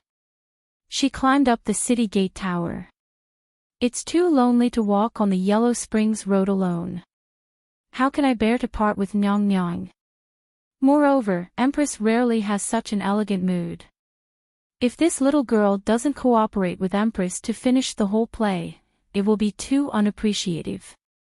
Now that the play is over, Empress, are you still happy? If you are, please order the brothers to open a path for us so that we can go back and take a hot bath and change out of these dirty clothes. The taste of chicken blood and dog blood is really not very good. Empress Chow's eyes almost split open. Do you think that by holding this Empress hostage today, you can leave here safely? Don't forget that all the land under the sky belongs to the Emperor. All the people on the shore of the land are the Emperor's subjects. As long as you're still alive in this world, even if you're at the ends of the earth, this consort will capture you and tear you apart. She did not believe that Ning Shu and the others would dare to touch a single hair on her head. Otherwise, the tens of thousands of Yang Chengwei in the capital would instantly rush into the Duke's mansion and Prince Nanping's mansion and kill everyone alive, regardless of whether they were old or weak. Ning Shu sighed and said, "That's right. Everything under the heavens belongs to His Majesty. Compared to Her Majesty the Empress, my daughter and the others are as weak as ants in the mud. You can pinch us lightly and we will die without a burial place, just like the many people whose lives and deaths have been controlled by you in the past. It's just that Your Highness hasn't suspected anything since just now. Why hasn't Your Highness the sixth prince, whom you trust the most, come to help after such a big commotion at the Meridian Gate?" Chao Jingwei had lost his mind the moment his head fell to the ground, but Ning Shu's reminder quickly came back to her. Her face suddenly changed, and she suddenly shifted her gaze to the magnificent and silent towering building. "What did you do? Other than scheming against this consort, what else did you do?" Xiahou Qing said casually, "Nothing, we just came to save Her Majesty." The tip of his ears moved slightly, as if he heard a distant sound. The corner of his mouth curved slightly. "It seems that someone will come to summon Your Highness back to the palace later. Please, Your Highness." As expected, after a short and long time, a red horse galloped out of the palace, carrying a freshly made bright yellow imperial edict in the anger of the emperor who had just woken up. He said in a clear voice, "Empress Chao deceived her superiors and concealed her mother's family, causing a great disaster. She even wanted to do harm to the true dragon and bring disaster to the country. Empress Chao is immediately escorted into the palace to await Your Majesty's punishment." This insufferably arrogant mother of the nation's feet swayed, heavily leaning against the wet railing at the side. Her most precious phoenix hairpin accidentally slipped out of her piled-up black hair, smashing into the muddy rainwater 30 zhang below, breaking into two halves. "Demon Empress brings disaster to the country." These 4 words were engraved on the stone tablet for 10 years. It seemed illusory, but it turned into a curse in the dark. After waiting for so many years, it finally came true today. Chapter 652. When the 6,000 swords and sabers hesitantly fell, the iron knees knelt down one by one and lowered their proud heads. The corner of the bright yellow phoenix robe completely disappeared from the Meridian Gate. The messed-up abacus returned to its original position. Everything finally returned to the right path. Qin and the others looked like they were laughing and crying at the same time. Xiao Yuan's wound was soaked by the rain and he fainted. Duan Chongfeng hurriedly helped him up and found a place without rain to treat him. Under the Meridian Gate, Tan Siwei silently raised his head to look at the 2 incomparably matched figures on the gate tower. He then lowered his head to look at his useless hands that couldn't even truss up a chicken. From Chao Ho's revolt until the dust settled, not only did he fail to protect anyone here, he had completely become a burden to Ning Shu and the others. So even though he was hot-blooded, he was still a useless scholar. How could he take over Xiahou Qing's task of taking care of Shu? Not worthy, not worthy. He laughed self-deprecatingly and shook his head. He gave Duan Changfeng a hand and together they carried Xiaoyuan to the corridor. Separated by a distance of 3 zhang, Ning Shu stared unblinkingly at Xiahou Qing in front of her. Counting her fingers, it had only been a few days since she last saw this person, but she suddenly felt as if it was a lifetime ago. His figure was deeply reflected in her amber eyes. Looking at his jade-like face and the warmth on his lips, she felt a wave of anger in her heart. She was angry that this person had a heart of stone and didn't show his face in front of her. But looking at his frosty thin lips, she didn't know why she couldn't be angry. So she curled her lips and said, "After Hui Mo left last night, there was no news of him.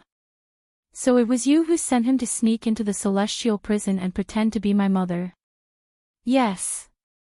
After I learned that Princess Hiaxian was locked in the celestial prison, I sent people to secretly look for a way. It wasn't until last night that I made a foolproof plan. I ordered Hui Mo to disguise himself in the prison and swap out your mother. Right now, Princess Hiaxian should have been properly sent back to the Duke's mansion by Tianwen. You will be able to see her when you return." She asked again, "Then how did you know that the person hiding behind the scenes was Sir Duan?" "Qian Dongbao. Did you purposely let that little fatty go? The first time Qian Dongbao escaped in front of your eyes, he was caught by Jusi. At that time, Jusi sprinkled tracking powder on him. The powder is colorless and odorless, so even the sharpest person would not be able to detect it. However, it can be caught by a bird called the birds of bliss. It was also because of this that we were able to follow the vine to the melon and find the Zhao family's old residence. It's just that it's difficult to change a 10-year obsession. It took me a long time to meet him in person and convince him to change his mind. This is also the reason why I couldn't contact you in time. I didn't mean to hide it from you." His voice was low and deep, neither hurried nor slow. It was rare for him to be gentle and patient, as if he was thinking of a way to coax her not to be angry. Ning Shu didn't want to accept it. If she was so easily coaxed by him, wouldn't it be too embarrassing? So she continued to put on a straight face and said, "You were the one who caused His Majesty to wake up. How did you do it? The imperial harem is impregnable. If you want to fish in troubled waters, you can only do it with your wits. Empress Chao is indeed powerful in the imperial harem, but her only flaw is that the 6th prince, Xiao Yuni, whom she regards as her biggest bargaining chip, has a biological mother. And this seemingly weak and low-key Yin Jiaoyi is not as desireless as she looks on the outside. As the saying goes, the enemy of an enemy is a friend. How could she refuse such a deal that has many benefits and no harm? In addition, the 13th princess secretly helped Sir Duan to successfully bring him into the palace. After treating His Majesty, he immediately disappeared without a trace. Only after the incident at the Meridian Gate is over and His Majesty wakes up can we set things right. Treacherous. Xiahou Qing slightly raised the corner of his mouth. Didn't Little Shu also use the 4th prince openly? She joined forces with several courtiers to lead troops to attack the Dragon City guards, which greatly restrained them. Because of this, I was able to smoothly carry out my plan on my side. So, we are the same. Ning Shu silently rolled her eyes and finally asked the last question. What if I didn't receive the message you sent and was forced to commit suicide in a moment of desperation? What would you have done? Xiahou Qing frowned and said unhappily, "Don't even think about it. If I wanted to hurt you, I would have to die first. You are the one who is wasting your time. You still have a lot of time to enjoy and waste. Don't talk about death."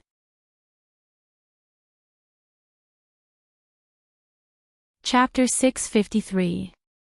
Pleased by Xiahou Qing's obvious anger, Ning Shu curled the corners of her mouth. The awkwardness in her heart dissipated by half. She crossed her arms and snorted, "Then the person who has been following me these past few days is you, right?" Hearing the slight anger in her voice, Xiahou Qing shook his head helplessly. "Haven't you already guessed it?" Ning Shu asked knowingly, "Why are you following me?" Xiahou Qing's lips moved. For a moment, he was stuck in place, not knowing how to answer. Seeing that he didn't answer, Ning Shu became anxious and asked again, "Hey, I'm asking you, why are you following me?" Xiahou Qing's heart flowed with a light sigh. He really didn't know how to tell her the most painful struggle and entanglement in his heart. What should he say? In this doomed whirlpool of death, he didn't want her to be involved in it at all. But every time he made up his mind to push her away, he was the one who couldn't control himself. How should he put it? He clearly knew that being indecisive would only harm her, and being indecisive would only lead to trouble. Even if he was extremely reluctant, the most rational thing to do was to completely remove this malignant tumor from her life. But before the knife had even landed, he was already in so much pain that he was covered in cuts and bruises. What should he say? Even if there were 1,000 words in his heart, he couldn't say them out loud. The wind and rain came as usual. It was a rare coolness in this hot summer. But Ning Shu was soaked, as if she had been fished out of the water. Being blown by the wind from the tower, she couldn't help but sneeze. Xiahou Qing's eyebrows moved. He untied his cloak and waved at her. Ning Shu curled her lips and didn't move. Xiahou Qing's finger was still in the air. It seemed that if she didn't come, his hand wouldn't let go. She didn't move, and he also didn't want to move. The two people stood there like wooden statues until Xiahou Qing sighed and said weakly, "Xiao Shu, come, I can't see you." Ning Shu suddenly let out a painful groan from her throat. She staggered and spat out a mouthful of hot and fishy liquid. The liquid splashed onto the ground like heavy rain. Xiahou Qing's face stiffened. He hurriedly threw away his cloak and ran towards her. He held her waist that was falling down like a feather. He almost panicked. He stretched out his sleeve to wipe the blood from her mouth. But because he couldn't see it, he didn't wipe it clean. Instead, he smeared her chin. "What's going on? Where are you hurt? Did the officials take the opportunity to hurt you? I want them to pay with their lives." "Hui Ma." "No, Mr. Duan, why are you still in a daze? Go and ask Mr. Duan to come here." Ning Shu looked at him in a daze. For a moment, she was stunned. In her impression, this person was cold, cruel, awkward, indifferent, vicious, and unmoving like a mountain. She seemed to have seen all kinds of things. But now, it was the first time she saw such a loss of self-control. Even his hands were trembling. If his eyes could see, they must be covered with blood vessels. Hearing Zhou Si's hesitant expression, Ning Shu woke up and realized that her joke seemed to have gone too far. She hurriedly confessed, "No, I'm fine. It's really nothing. This is not my blood. It's the bag of chicken blood that you sent to me to act. I wanted to use it to scare you. It's a joke, a joke." As his face changed, her voice became lower and lower. She muttered, "Who told you not to tell the truth just now? Scare me?" Xiahou Qing's jade-like face froze. His face turned from white to green. "Ning Shu, how old are you this year? How can you make such a joke? You're simply..." He was so angry that he wanted to raise his hand to slap her. His hand was already in the air, but in the end, it didn't fall down. He pulled back his sleeve and left her on the spot. He turned around and left. Hey. Don't go." Ning Shu called. Xiahou Qing didn't look back. Ning Shu said angrily, "If I don't do this, how would I know that you still care about me?" Xiahou Qing's footsteps stopped in the air.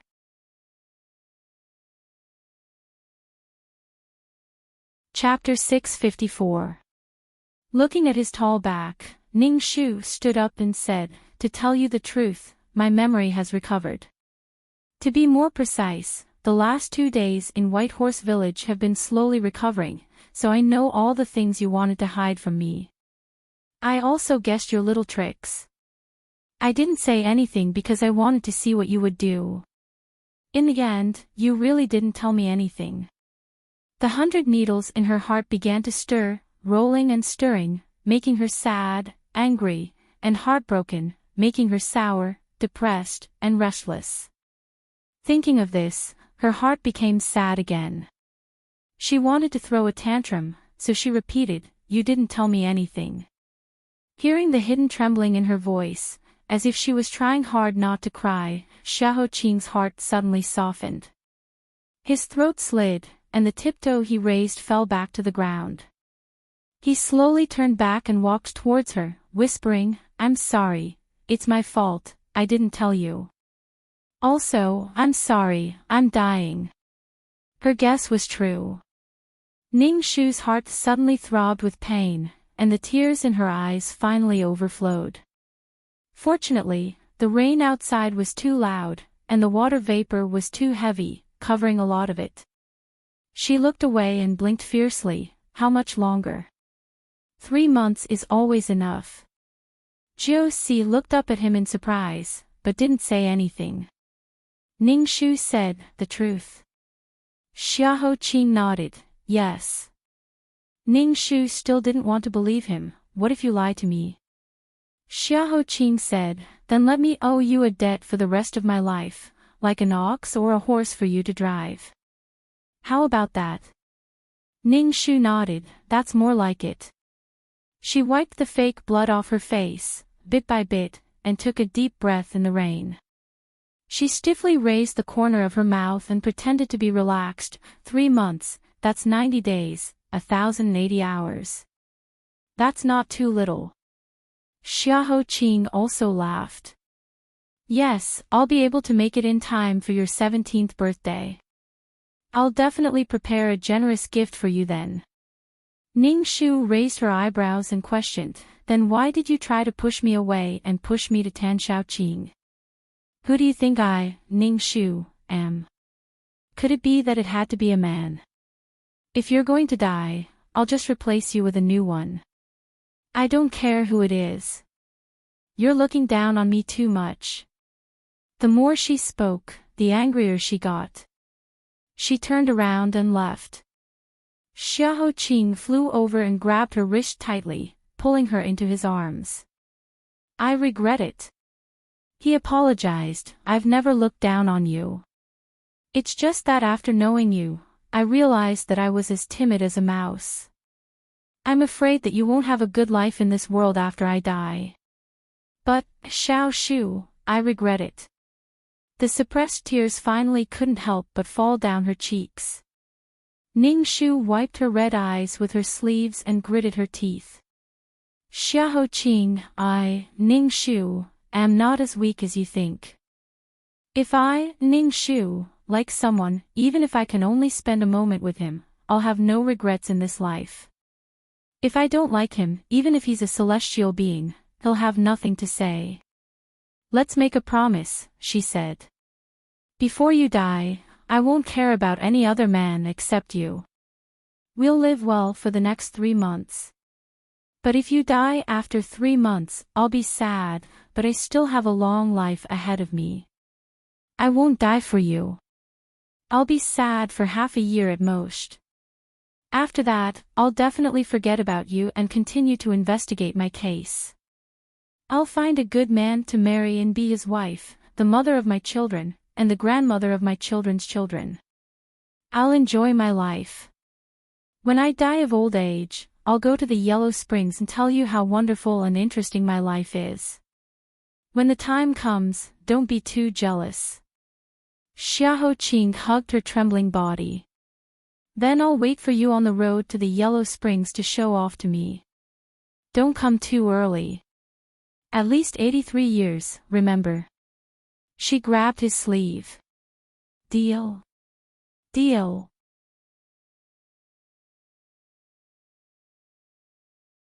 Chapter 655. Inside the Fu Ning Palace, the heaven-choosing emperor, who had been bedridden for half a month and almost caused chaos in the imperial court, finally woke up and returned to the golden dragon throne. His face was pale, and his eyes were filled with disdain. He coldly looked at Empress Chao, who was 10 meters away from him. His face was pale, but his eyes were bloodshot. He glared fiercely and said, "My good Empress, during this period of time, I was seriously ill and bedridden. It was all thanks to my good Empress's careful care that I was able to recover from my illness. You are truly worthy of being my first wife for several decades. How can I thank you, Empress?" Empress Chao stood alone in the middle of the empty Fu Ning Palace hall. Imperial bodyguards armed with swords surrounded her in the center as per the emperor's orders. Her trusted aides had all been taken away before she entered the palace. This kind of Empress Chao no longer had her former majesty, grace, and insufferably arrogance. Instead, she actually showed a bit of frailty. She lowered her head and murmured, "First wife, so your majesty still remembers that I married into the prince's mansion at the age of 16 and cut off a section of my hair to be entangled with you for the rest of our lives. More than 30 years. Originally, this concubine became your wife, became the imperial concubine, and then became the empress of this great Yu dynasty. It has been so long that you have also become old, and I have also become old. It seems like this lifetime is about to pass. Don't put on such an act in front of me. For so many years, Jin has cared about our old friendship and tolerated you time and time again. No matter what you did, Jin still turned a blind eye to you and gave you preferential treatment. But what did you do? Tell me, what did you do?" The jade cup in Heaven's Choice Emperor's hand was forcefully thrown to the side of her feet. Countless shards flew up and cut the back of her hand. His chest heaved up and down violently, and his eyes were so red that he wished he could tear her into pieces. "You drugged me, controlled the court, sheltered your relatives, and plotted a rebellion. You're a hen in charge, disgraceful and deranged, and destroyed my Shao family's empire. These crimes should be enough for you to die 1,000 times, but you even killed Chi Su. Killed Chi Su.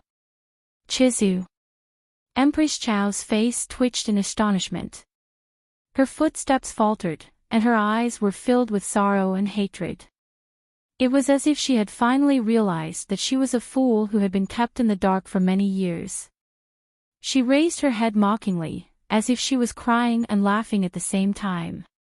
"I thought that your majesty had abandoned that crazy woman, Madame Jiang, in the cold palace for so many years. You didn't even go to see her once and never mentioned her to anyone. I didn't think that it was all fake. It was all fake.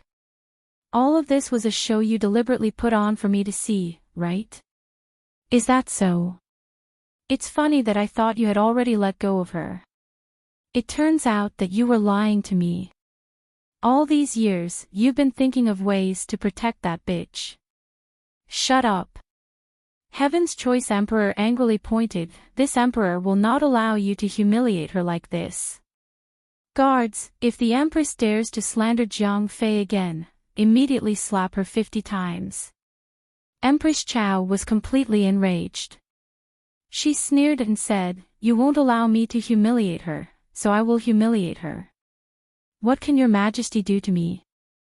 All these years, how many times have I humiliated her? Why did your majesty not say a word all these years, but now you're making decisions for her? Who are you putting on this show for? That bitch has already gone to the Yellow Springs. I want to ask your majesty, since your majesty is calling that bitch's name so intimately, does your majesty still remember this concubine's name? The name that you haven't called for over 20 years, the name that you have long forgotten."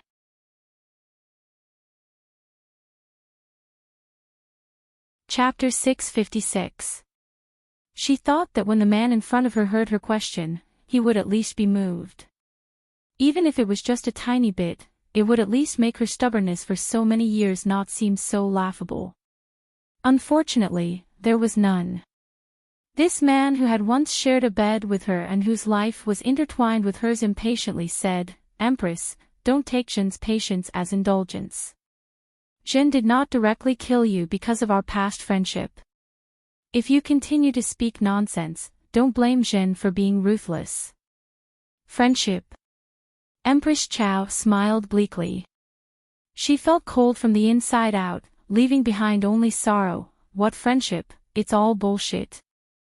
Do you think I don't know?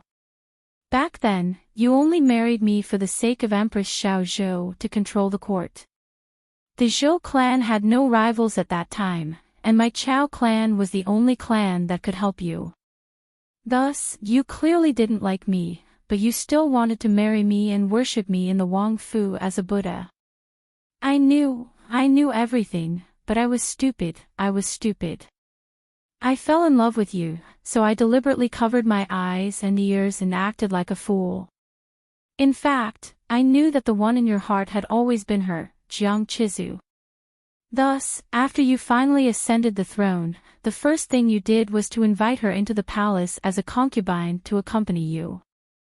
Night after night, you spent so much time in bed with her that you forgot about home. Even when she and I were pregnant at the same time, you made that absurd suggestion that whoever gave birth to the eldest son would be the future crown prince. Simply laughable. The Great Yu dynasty had existed for 300 years. Which emperor would come up with such a preposterous idea when the empress was still pregnant and had not lost her virtue? You even secretly ordered the imperial physicians to concoct some tonic to help the fetus grow faster so that she could give birth to a prince before me. Xiao Mingqing, do you think I, Chao Wenyu, am a fool with your actions? The Heaven's Choice Emperor's expression suddenly changed. The topic that he had avoided for more than 20 years was finally brought to the surface. He clenched his fists, feeling as if his heart was being cut by a knife. So you knew all along.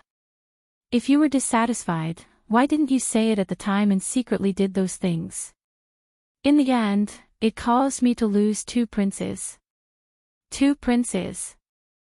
The Empress's eyes were red and filled with hatred. The reason is simple.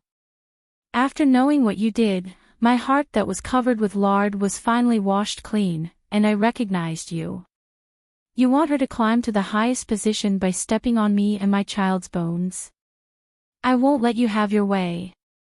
We admit that we do favor Chizu, but your son was stillborn. Even if you take your anger out on others, you can't change this fact. Your son is not destined to be a dragon son. Chizu has never done anything to him. Empress Chao's cheeks were wet, and her bloodshot eyes were filled with endless hatred. How do you know she didn't move? If she hadn't deliberately sent someone to send me a message, how would I have been able to hear the intimate whispers and plans you guys had in bed? If it hadn't been for your messy matters, how could I have suffered such a huge blow when I was about to give birth, so much so that I was forced to give birth prematurely? That was the bloodline that I looked forward to day and night. That was a piece of flesh that was separated from my body and connected to my heart. It was ruined just like that. She fiercely clutched her chest and gasped for breath. Therefore, that unfilial son of yours, I must kill him. I want Jiang Chizu to suffer the most painful torture in this world. I want her to cry miserably in front of the railing of the cold palace every night. Shocked by her undisguised madness, the Heaven's Choice Emperor stood up in disbelief and looked at her as if he was looking at an evil spirit. You, Chao Wenyu, you are simply a lunatic. Someone come quickly. Empress Chao has been diagnosed with insanity. She has repeatedly committed treason and attempted to assassinate the emperor. From today onwards, she will be deposed and demoted to a commoner. She will be banished to the cold palace and will not be allowed to take a step out until her death. You want to cripple me. The fact that I didn't kill you is already my greatest benevolence. You want to cripple me. You actually want to cripple me. Ha ha ha. You put me in the cold palace to use the same method to take revenge on me for your true love, right? Ha ha ha ha. My good emperor, you really are the most infatuated emperor in this world. Empress Chao suddenly raised her head and laughed. She laughed until her face was full of tears. She laughed until the entire palace was creeped out. Then, her throat slipped and she suddenly spat out a mouthful of blood in front of the Heaven's Choice Emperor. A few drops of blood splashed on his face. The Heaven's Choice Emperor ordered people to wipe it clean in disgust. However, she was still laughing crazily until the guards surrounded her and prepared to take her to the cold palace. She finally stopped laughing and slowly wiped it off with her sleeve. When she lowered her head again, she changed back to the always smiling and invulnerable Empress Chao. It was as if the previous loss of self-control was just an illusion. When the cunning rabbit is killed, the hound is cooked. Right now, the blood of my Chao family has been squeezed dry by your emperor. All the talents that can serve you have all died in the past few decades. The younger generation hasn't grown up yet. So your majesty wants to get rid of the donkey after it has outlived its usefulness. Let me tell you, this is impossible. Under the strange expression of the Heaven's Choice Emperor, Empress Chao lowered her voice and said, "My good emperor, don't you feel that there is something wrong with your body?" Heaven's Choice Emperor suddenly felt uncomfortable. His 5 viscera and 6 bowels seemed to be on fire, burning his temples to the point of pain. His vision suddenly turned dark and he fell back onto the dragon throne. On the side, the head eunuch Xiao Bin rushed over to support the emperor. However, when he saw a blood-red plum flower petal on the side of the emperor's neck, he was startled and fell to the ground in horror. What's wrong? Say something. What happened to me? The Heaven's Choice Emperor opened his eyes with difficulty. Through the hazy shadow on the dragon throne, he saw the thing that suddenly grew on the side of his neck. He suddenly froze. Chao Shi, how dare you? Empress Chao leisurely tidied up her loosened hair into a phoenix shape.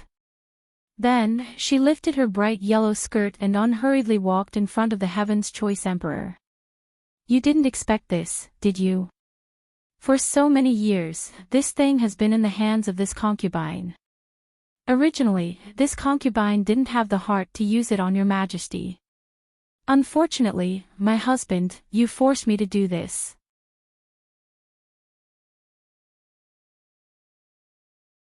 Chapter 657. Heaven's Choice Emperor's 5 fingers clenched onto the dragon throne as his eyes bulged. Chao Wenyu, you crazy woman. Where is the antidote? Quickly bring the antidote. Shen wants. Shen wants. Empress Chao bent down and carefully helped him tidy up his dragon robe. She faintly sighed, is this scene familiar? No matter how much I thought about it, this concubine did not think that we would follow in the footsteps of the previous emperor and empress Zhou from 25 years ago.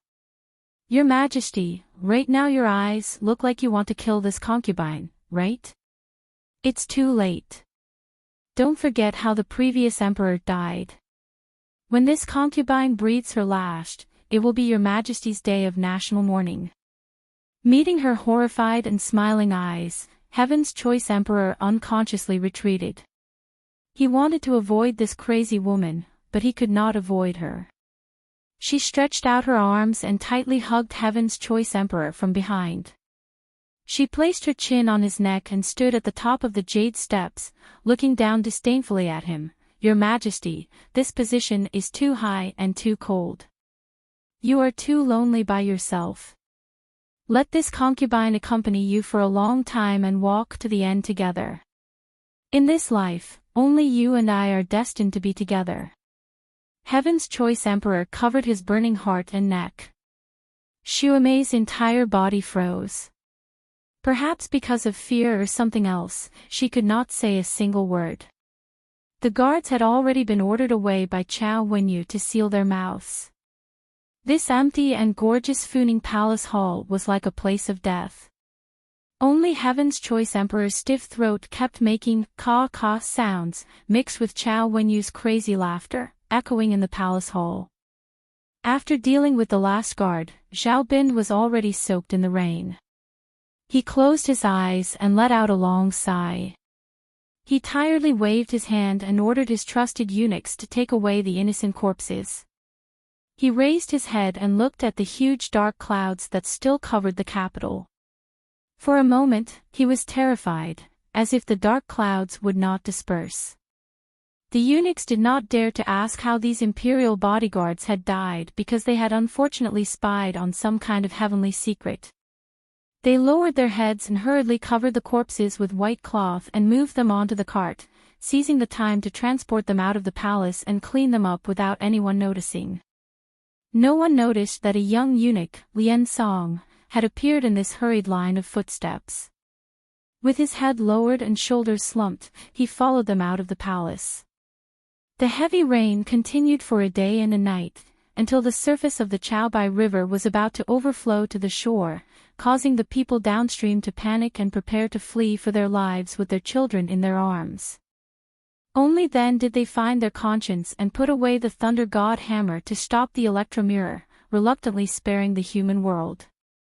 As for what kind of mysterious things had happened during this day and night in a corner that the public could not touch, no one knew. After the dust settled, Yuan Wanting's body was finally released. Ning Shu and the children followed his wishes when he was alive and buried his bones beside Zhao Mingjin's ashes, so that he could accompany his good brother and close friend forever. Qin Xin, Zimo, Wenwen and the other 6 children knelt side by side beside their tombstones. After 10 years of hiding, they could finally wear mourning clothes for their most loved ones. They just didn't know if they could hear it in the yellow spring. Wanting, oh Wanting, I thought I would leave first. I didn't expect you to be ahead of me again. Duan Changfeng stood in the wind. His face was dark green and his lips were pale. He looked like an old bone that was about to fall apart. His turbid eyes looked at the newly erected tombstone. He bent down and sprinkled a cup of wine in front of the tombstone. He shook his head and sighed. You've been like this all your life. You've always wanted to take responsibility for everything. You didn't even tell me. It was like this in the past, and it's still like this now. But it's fine. I don't have many days to live anyway. Soon, I'll go down and chat with you and old Zhao. I'll let you win in the first round to apologize to you. Okay.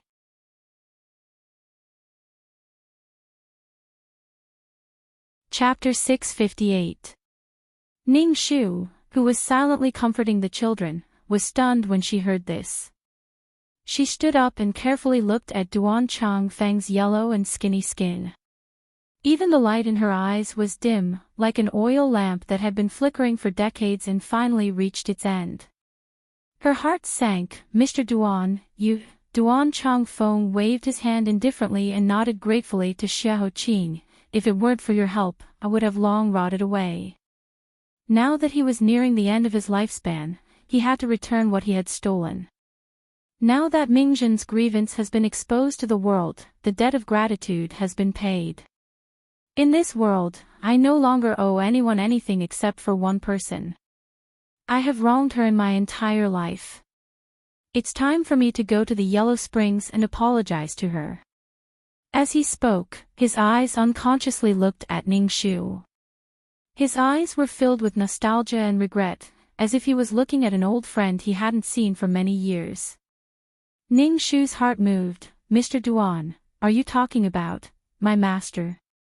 Duan Changfeng tilted his head and looked at the distant mountains and lonely white clouds. After a long time, he nodded slightly, yes. A speculation collided in her heart, making Ning Shu unconsciously frown. She couldn't help but complain. So, the person my master said before she died that she would never see again in this life, was you? Never see again in this life. So she still blamed me even when she died. Duan Changfeng seemed to be hit by a huge sadness. His footsteps became weak and he almost fell.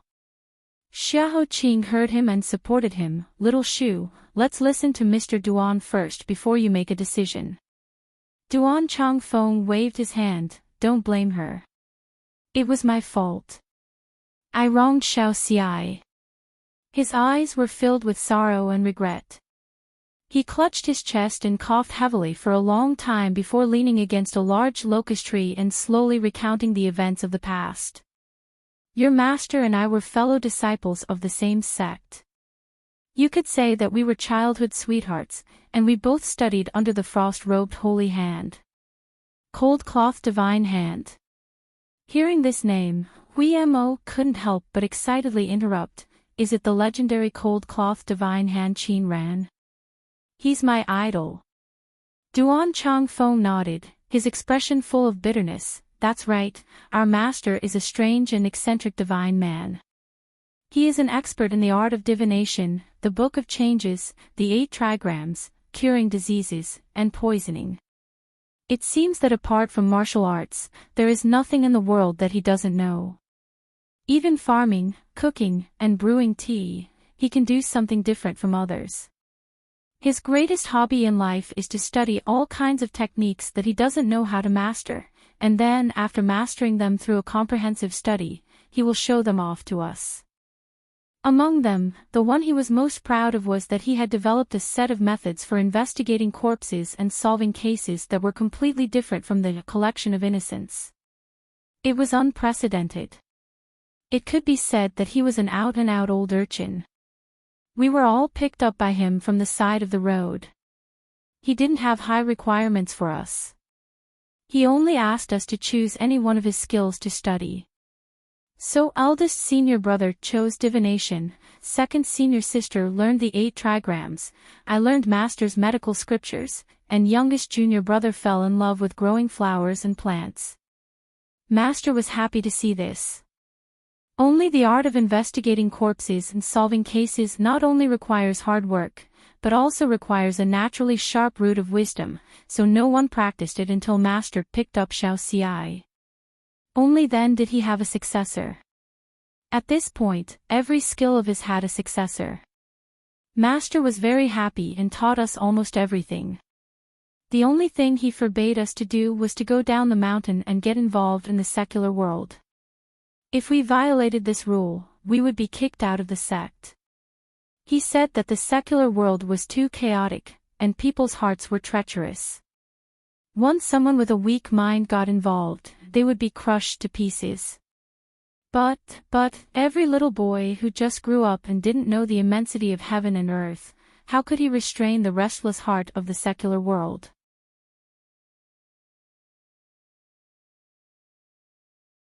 Chapter 659. Thinking of the past, Duan Changfeng's eyes lit up. It was as if every dying person couldn't forget and couldn't bear to look back on the young man who used to be as bright as the sun and wanted to compete with the sky. Seeing that the eldest brother and second sister had gone down the mountain one after another, my junior sister and I couldn't help but yearn for it. So we quietly left without saying goodbye and left the sect hand in hand to explore the world. We originally planned to go back and apologize to our master, but we didn't expect that the moment we stepped into the world, we were blinded and lost the date of our return. Xiao Xi was smart and had the demeanor of a master since she was a child. I was good at medical skills and helped her. Not long after we went down the mountain, we became famous by solving a strange case. Then one difficult case after another came to us. So much praise and worship piled up in an instant. For us who had just entered the world, we had no power to resist. Soon, we were lost in it and thought that there was nothing we could do in the world.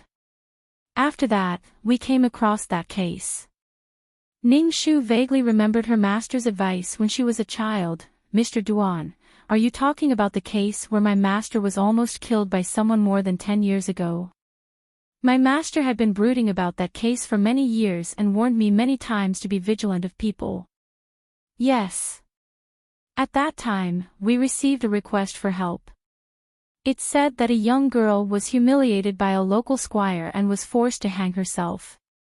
As a woman, Xiao Xi was filled with righteous indignation, so she took the case. After some investigation, the squire was sentenced to death. Who would have thought that after the squire was beheaded, the girl who was supposed to be dead suddenly appeared and accused Xiao Xi of having an old grudge with the squire, so she bribed the girl to do this. Hearing this, Hui Mo was shocked and his eyes widened. Isn't this a case of a thief crying thief? You must have accidentally offended someone in the process of solving the case, so they made such a scene to kill you. What happened later? You weren't convicted, were you? Recalling that dark moment, Duan Chongfeng's eyes slowly became moist. He couldn't bear to look back. We can only blame ourselves for being young and hot-blooded at that time. When we suddenly stood at the peak, we didn't even know that we had offended someone. We didn't even know that the people in this world were sinister. The seemingly weakest and most innocent people were often wearing animal skins. After the case was announced, Xiao Xi's reputation of solving 54 cases in 3 years was instantly forgotten. Countless slanderous words came from all directions, as if the earth was collapsing and the mountains were collapsing. The government immediately locked Xiao Xi in prison and prepared to execute her after autumn. Only when I went around asking for help did I realize what was called the hypocrisy of the world. Those who were saved by us in the past all turned their backs on us and avoided us. In desperation, I had no choice but to beg the young girl to tell me the truth. Huima's curiosity was aroused. And then, Duan Chongfeng nodded and lowered his head. It was only after I found her that she had no other choice but to help others frame Xiao Xi. Her mother was seriously ill and she was at the end of her rope. Coincidentally, this is my specialty. After curing her mother, she finally changed her mind. However, she was worried that she would be retaliated after telling the truth. She was also afraid that we would get even with her after we got out of trouble, so she forced me to make a deal with her. She wanted to marry me. Hui Mo's eyes widened. You didn't agree, did you? Ning Shu listened quietly from the side, silently clenching her fists. Seemingly aware of her low mood, Xiahou Qing silently walked to her side, stretched out his hand and touched her red palm for a moment. He opened her red palm and gently rubbed it. Duan Chongfeng reluctantly turned his head away. At that time, the day of execution was imminent. I had no way out.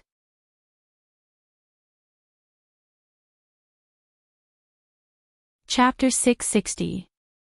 Hui Mo whispered. When Hui Xi's master was released from prison and found out, she must have been heartbroken. Duan Chongfeng closed his eyes. His throat trembled and he couldn't continue, so he skipped this part and continued. After that, I parted ways with Xiao Xi and we never saw each other again. Xiao Xi went to the capital to continue investigating and lost contact with us. I took the girl and continued to wander around the world. When I passed by the Hanjiang prefecture, I met the righteous Mingzhen. So I was invited to stay in the Hanjiang prefecture to treat patients. But I didn't expect that I would encounter almost the same thing as that year. Mingzhen was forced to die and I couldn't save him this time. Wan Ting took the innocent children and disguised themselves as beggars to escape the Han River. I wanted to return to the sect and ask Master to lend a helping hand and help Mingzhen clear her name. Who would have thought that as soon as I arrived at the mountain gate, I would discover a river of blood. My entire family had been massacred, not a single person left alive. Master had died on the cliff. Later, I also encountered an assassination attempt. In the end, I was the only one left alive. I wandered around the world until I reached the foot of the White Wolf Mountain. I happened to meet the heir. Later, I changed my name and stayed in the southern Yan Empire to become an imperial physician. Over the years, there were only 2 things in my heart. First, I had to clear Mingzhen's name and avenge my sect. Secondly, He wanted to see if he could see Xiao Xi again while he was still alive. But I didn't expect that I would wait for a lifetime. She didn't reply to my letter until she died. She hated me to death. Shi Yan was also a gossiper. He touched his chin and shook his head. Hui Xi's master was your childhood sweetheart. When she was willing to go down the mountain with you, she must have wanted to grow old with you. But you turned around and married another woman.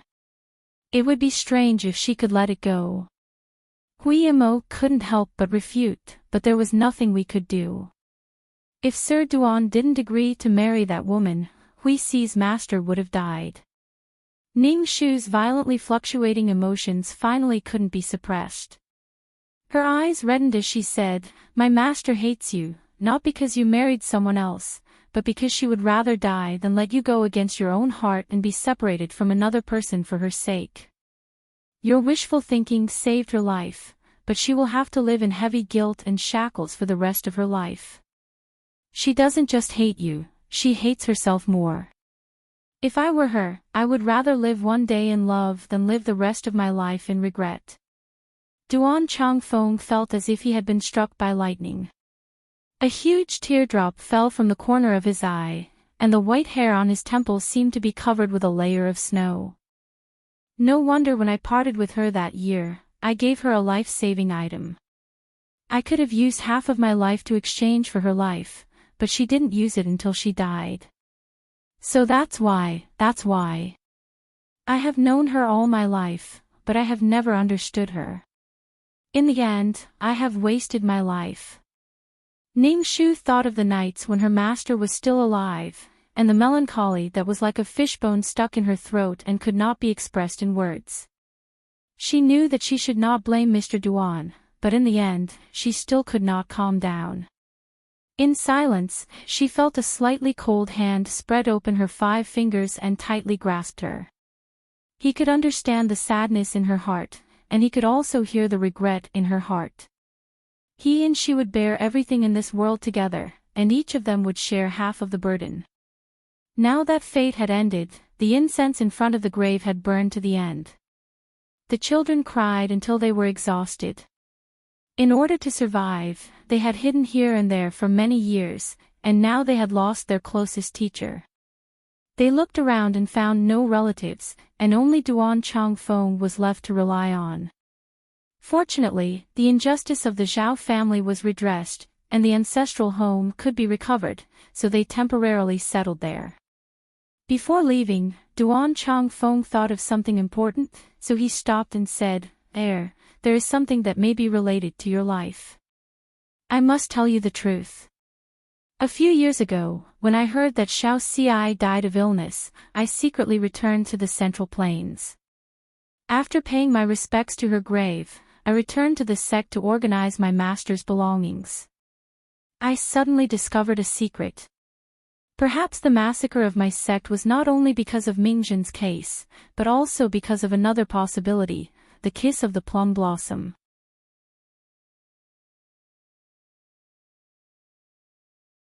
Chapter 661. A stone raised 1,000 ripples. Everyone's eyes widened.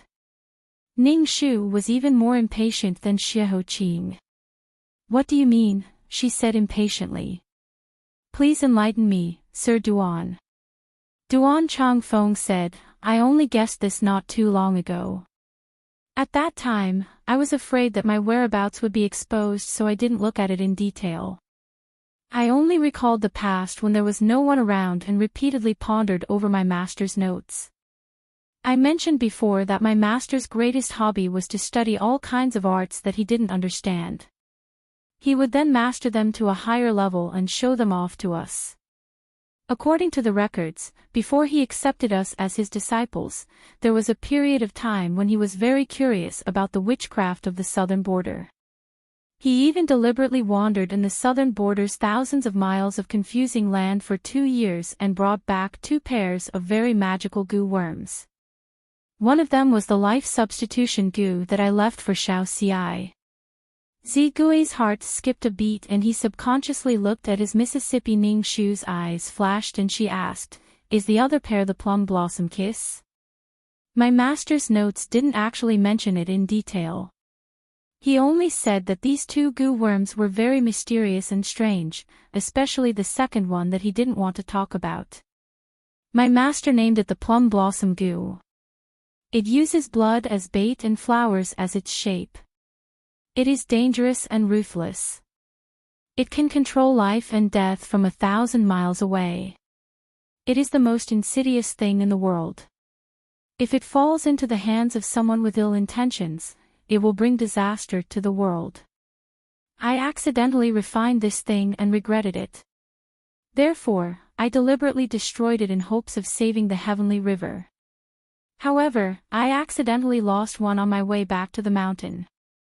I still don't know where it is. I beg the gods to take pity on the world. If the world is in turmoil because of me, even if I die 10,000 times, I won't be able to absolve myself from the blame. It's definitely it. Ning Shu's mind flashed. After many days, she finally understood the hidden meaning in the bedding that old princess consort you left them. There were countless plum blossoms and one of them was dyed with blood. It was the method of poisoning by the plum blossom kiss. Human blood, it was human blood. With her heart in the air, Ning Shu subconsciously asked anxiously, then can Grandmaster's notes record what to do if he accidentally got poisoned by this goo? Who would have thought that the mystery that had been bothering them for so long would finally find its origin at this moment? Did that mean that Xiao Qing didn't have to die? Isn't it? Isn't it? The excessive nervousness caused her palms to be covered in sweat, and her heart seemed to have stopped beating at this moment. She had never been so expectant of an affirmative answer, so expectant of some hope. However, Duan Changfeng couldn't face their eager and expectant gazes. He lowered his gaze and shook his head. There is no solution. That's why I hesitated for a long time, not knowing whether I should tell you or not. Because he knew that compared to knowing nothing, it was crueler to have hopeless expectations. Luli, who was in midair, fell to the bottom of the valley. The light in Ning Shu's eyes shattered in an instant. Xiao Qing held her cold hand and gently squeezed it, indicating that she was fine. Instead, he comforted her, saying with a faint smile, if there was a solution, presumably Senior Han Yi wouldn't be so remorseful as to want to destroy it. It's just that there are many diseases in this world that can't be cured, and many things that can't be done. Being able to understand the ins and outs of this poison before I die can be considered a pleasant surprise, eliminating one of my regrets. Little Shu, don't take it to heart. But he made it sound so simple, who could really not take it to heart? Before leaving, Duan Changfeng stood behind the locust tree and coughed heavily for a long time before standing up and solemnly saying, "This Duan will remember Mingjin's injustice in my heart thanks to your help. This Duan knows that his death is near, but before I die, this Duan promises the two of you that he will do his best to research the solution to this goo. If he is lucky enough to figure it out, he will immediately inform the two of you. Please give me some time. In addition, I would like to ask the two of you for a favor.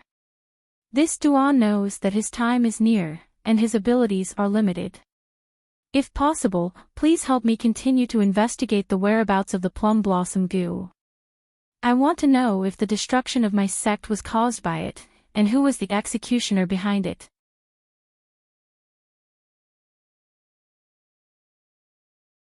Chapter 662. Ning Shu didn't know what to say. Looking at his haggard face, she only felt a hole in her heart. She felt very uncomfortable. "Mr. Duan, thank you. Maybe you should call me Shibua." Duan Changfeng looked at her lovingly, as if he was looking at his beloved junior, or as if he was looking at another person through her. He smiled sadly and said, "I've done Xiao Xi wrong in this life. If I can help you, it can be considered as making up for it.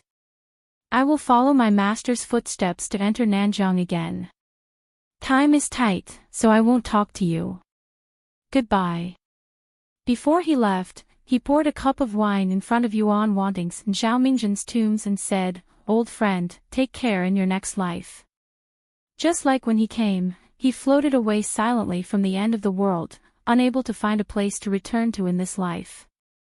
Ning Shu's eyes involuntarily turned red, and she whispered, "Shibua." Xiahou Qing said loudly to his back, "The world is far away, I only hope to see you again."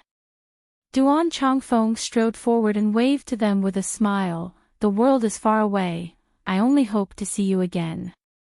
After saying goodbye to Duan Chongfeng, Shi Yan offered to be responsible for settling Qinxin and the other children safely. Of course, the condition was that Zigui would go with them. For this kind of obvious selfish behavior, Hui Mo said that he was very disdainful and felt jealous. After the children were sent away, Ning Shu and Xiahou Qing stood there for a long time. After burning a stick of incense to the two deceased, they solemnly said goodbye. "Xiao Shu, let's go." Xiahou Qing reached out to her.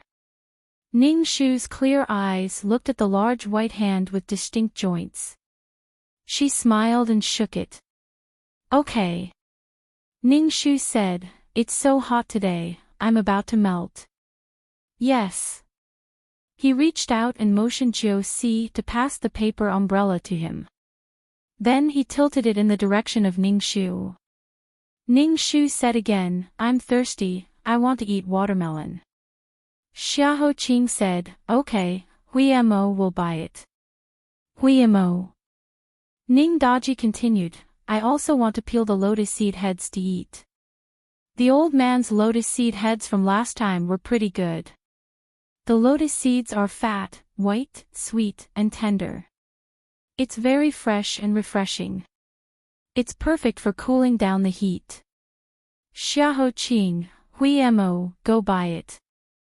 Hui Mo, Ning Daji rolled her eyes. It would be even better if there was another bowl of iced cheese. I haven't eaten the iced cheese from the Chasing Cloud Chasing Moon restaurant in a long time. I miss it. Xiahou Qing, Hui Mo, what are you waiting for? Go quickly. Hui Mo. What kind of sin did he commit in his previous life that he was continuously provoked by these annoying men and women in this life? Why did he have to run errands on such a hot day? How infuriating. But he couldn't do anything to her.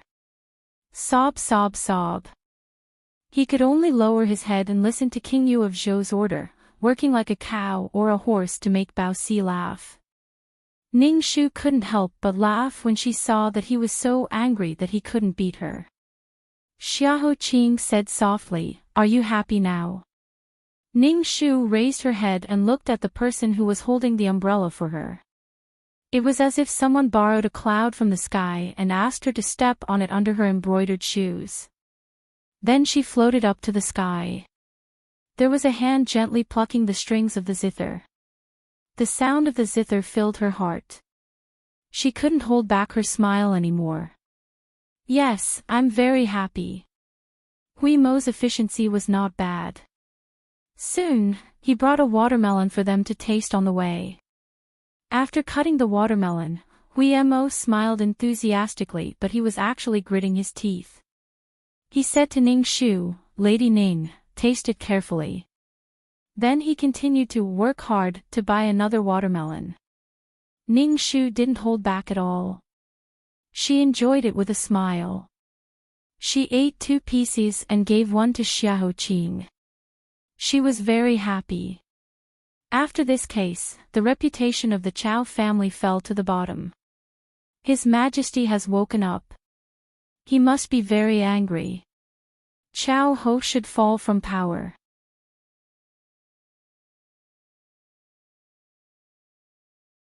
Chapter 663. Ning Shu bit into the melon and savored the sweetness and coolness. She let out a sigh of relief. She asked curiously, "Why hasn't there been any news from the palace? Does His Majesty have other plans?" Speaking of this topic, Xiahou Qing pursed his lips and his expression sank. There might be changes in the palace. Ning Shu's heart jumped, and she did not care about the melon in her hand. What do you mean? Based on the information from my spies in the palace, ever since the Empress returned to the palace to meet His Majesty, all news from Funing Palace has been sealed. Hundreds of names were removed from the Divine Martial Guards list, and dozens of carriages of corpses were transported out of the palace late at night. The next day, many officials sent reports to accuse the Chao family and Empress Chao, but all of them were ignored. The huge amount of information hidden in these few short sentences caused Ning Shu's mind to buzz. She subconsciously blurted out, "Has His Majesty already?" Xiahou Qing shook his head and dispelled the terrifying guess in her mind. Not yet. His Majesty has been attending court for the past 2 days and seems to be fine. However, his body is a little weak, and in less than an hour, he left court. Several old officials, led by Lord Feng, repeatedly asked His Majesty how to deal with the Chao family. His Majesty's expression was extremely strange, as if he wanted to say something but stopped. In the end, he restrained himself and only said, "Let's discuss it later. I have my own plans." Then he boarded the dragon carriage. It is said that the shadow waiting on the dragon carriage is Empress Chao. How did this happen? Ning Shu's brows furrowed into a knot, unable to understand. The Chao family's actions have already incurred the wrath of the masses, and the news has spread like wildfire among the commoners. Especially after Tian Wen and the others brought the 100,000 taels of fake silver back to the capital, the indignation reached its peak. Empress Chao even dared to drug His Majesty. Such a heaven-defying action, His Majesty will not let her off easily. Unless. This unless made Ning Shu's heart involuntarily thump. It was as if she had suddenly been placed in a dark whirlpool. The whirlpool was bottomless, and every tiny ripple contained a terrifying devouring force. It was as if as long as one was placed in it, they would be crushed into powder. Neither their body nor soul would be spared. A chill silently crept from the soles of her feet to her brain, causing her mind to go blank. Countless details of the past swirled in her mind like specks of light, piecing together one terrifying image after another. Her master's words rang in her ears like a bell, shaking her soul. When you eliminate all the impossibilities, then the remaining one, no matter how unbelievable it seems, is the truth. She began to tremble uncontrollably, and the watermelon in her hand fell onto the table with a thud. It was only when her other hand caught it firmly that she managed to regain her lost strength. She turned her head and pressed her other hand on the back of his hand. This way, she could draw more strength to support her words. Empress Chao, could it be, the person who manipulated the plum blossom kiss on you, no, on everyone? We have been blinded by the messy cases one after another, as if we were in a maze. Inadvertently, we were thrown into confusion by the various tricks set up in the case. But what if we jump out and look at it from a distance? Other than Zhao Mingjin's case, the final beneficiary of every case in the past seems to be Empress Chao. In Consort Ruan's case, Ruan Qinghuan, who was pregnant, lost her reputation and committed suicide in the cold palace. She successfully got rid of her greatest opponent. After that, in the Demon Wolf case, old Consort Yu successfully got her revenge. However, Consort Qi, who had been hit by the plum blossom kiss and had gone crazy, was the fourth prince's mother. She was the second obstacle in helping the sixth prince ascend to the heavens. Then, there was Xue Qiongwei's case. The sudden death of the envoy shook the court. It seemed like no one benefited, but don't forget that Prime Minister Tan ended up becoming a monk. At that time, Prime Minister Tan had been the head of the court for many years. The Chao family's foundation was stable, but as the older generation of the Chao family withered day by day, and the younger generation had not yet grown up, the Chao family was increasingly suppressed in recent years. They were no longer as invulnerable as before. After Prime Minister Tan's reputation was ruined and he resigned, the Chao family, which had been suppressed to the point of suffocation, finally had a chance to make a comeback and recover their lost territory. These three shocking cases seemed unrelated, but in the end, each of them quietly became a stepping stone for Empress Chao to ascend to the heavens. In addition, this time, it was a crime of rebellion. In the end, she was able to escape unscathed. If the plum blossom kiss had nothing to do with her, I really can't think of any other possibility.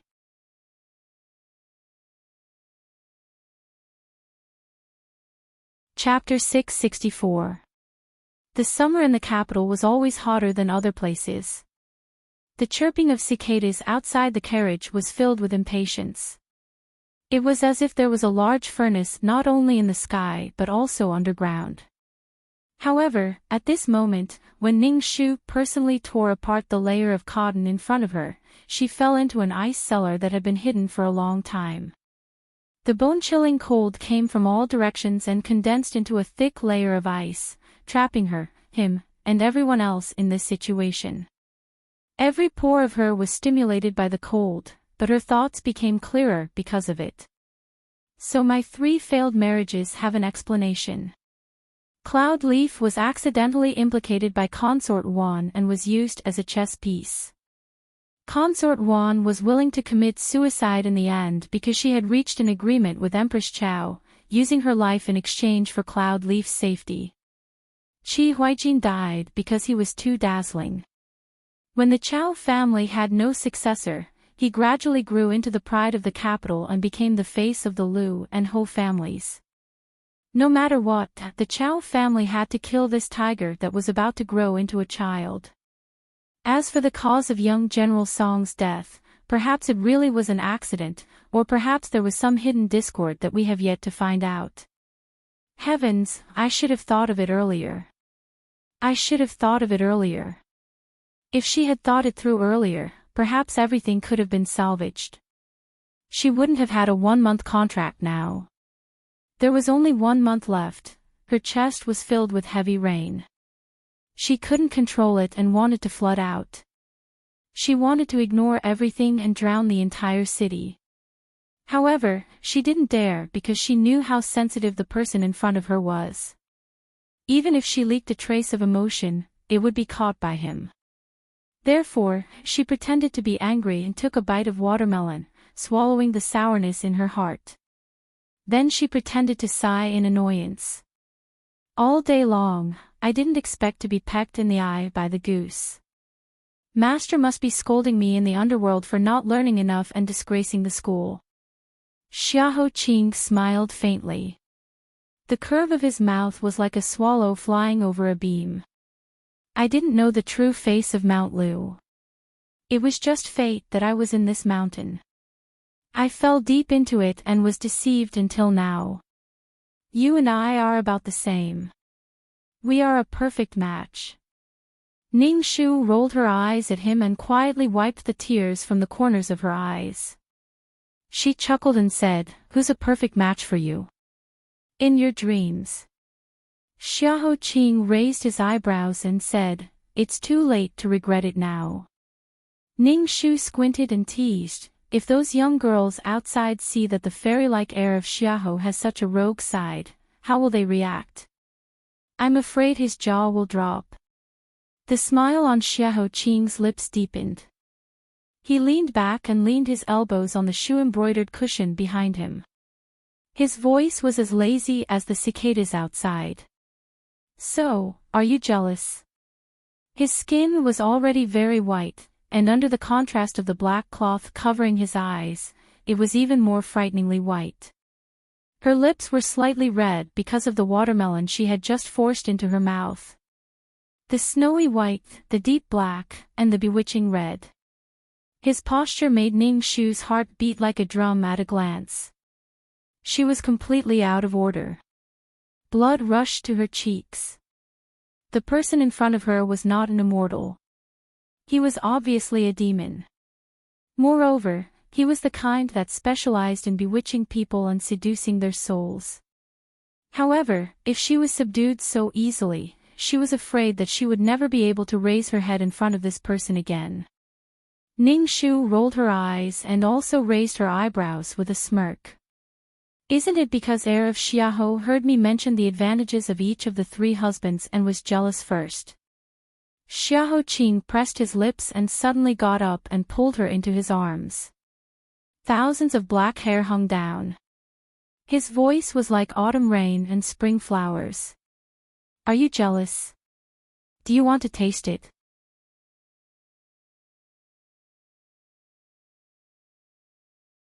Chapter 665.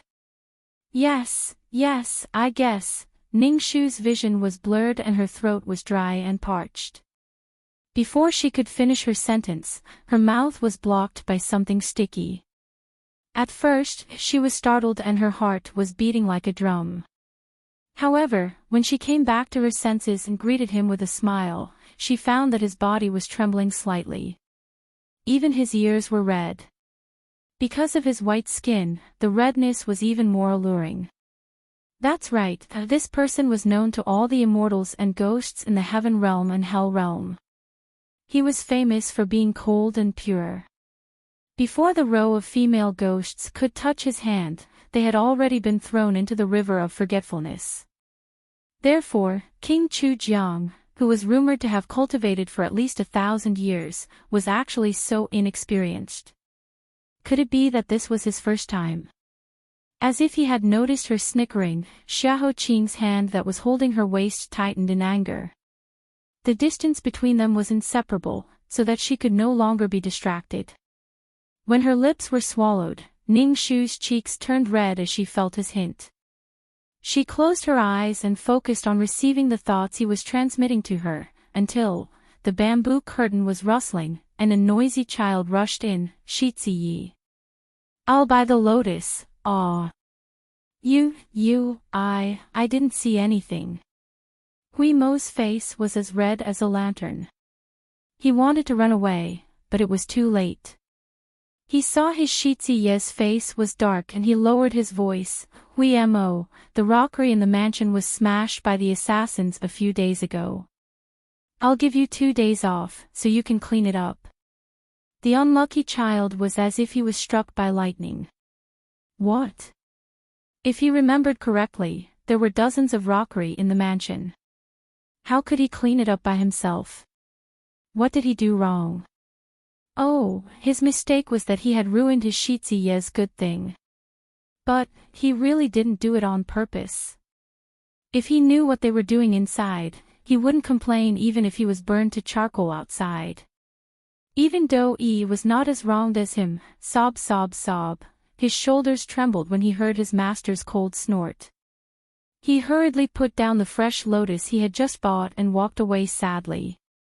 Leaving Xiahou Qing's arms, Ning Shu ate 2 pieces of melon in a row before she managed to cool down the heat on her face. She turned her head away, cleared her throat, and deliberately brought the topic back to the main topic. Well, I didn't finish my question just now. If the one controlling the plum blossom kiss is Empress Chao, the first question is, why would Empress Zhou give it to her? Back then, it was Jin Sheng and Empress Chao who worked together to kill her. She spoke too quickly, and her voice was clearly a little out of breath, which she tried her best to hide. This small action made Xiahou Qing's bad mood, which had been interrupted, a lot better. He smiled again, bent his finger, and knocked on the table. He continued, the second question, who is the other one stirring up the storm? Picking up a fresh, dark green lotus, Ning Shu nodded and said, yes. Official Zhao's case has already explained a lot. The mantis stalks the cicada, unaware of the oriole behind. And behind the oriole, there is a fierce bird watching covetously. It used us to deal with Empress Chao and almost turned the world upside down. If it wasn't for the fact that Empress Chao was at the end of her rope, why would she take such a risk and completely expose herself to protect herself? Could this person be Yin Zhaoyi? Ning Shu frowned in deep thought.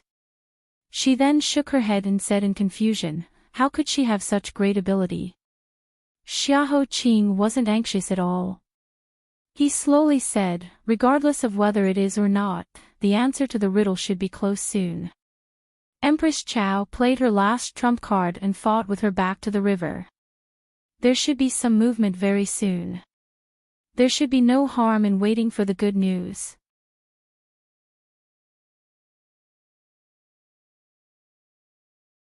Chapter 666. She knew that what he said was right. The more complicated the situation was, the more she should calm down and avoid being impatient. But how could it be easy to do? She spent 7 lives to find the person in front of her in this life. Not long after she caught him, there was a voice that told her that it was just an illusion. She was happy for a short time and she should be prepared to leave. For a moment, she was filled with hatred. She hated the cruelty of the heavenly Tao. Why couldn't it see her doing well every time? Or perhaps she had done something evil in her 8, 9, or 10 lifetimes that she couldn't say for sure in one of her previous lifetimes that she had been toyed with in the palm of her hand over and over again for the past 300 years. The person she wanted would never be able to obtain, and the love she was searching for would always be in vain. She was really, really, really unwilling. There were so many dissatisfaction in her heart. Not only did she want to resent heaven, but she also wanted to be involved in this evil world and discord. Jealousy rose in her eyes, forcing her to lift the curtain and turn her face to the side, letting the hot wind outside the carriage dry the ripples that were about to appear. However, she saw the familiar figure of a young girl by the forest path. She lowered her head and walked slowly with a basket of paper money. In order to avoid them, she accidentally slipped and fell into the grass, causing the paper money to fly everywhere. The carriage stopped. Ning Shu hurriedly got off and helped her up. After not seeing her for more than a month, she couldn't believe that the girl in front of her, who was as thin as a handful of hay, was actually The girl looked up blankly. It took her a long time to recognize the girl in a fragrant dress and jewelry. Miss Ning. It's me. Ning Shu swept the paper money all over the ground and looked at her obviously thin face. She asked, "What are you doing here?" As soon as she saw her, Li's shoulders shrank. She grabbed the basket and quickly picked up the scattered paper money. She lowered her head for a long time. Her tears were about to fall, but she couldn't get those words out. Until Zhou Yang, who was dressed in coarse hemp clothes, ran all the way from behind with sweat. He saw Ning Shu and the carriage of the prince's mansion kneeling beside Li.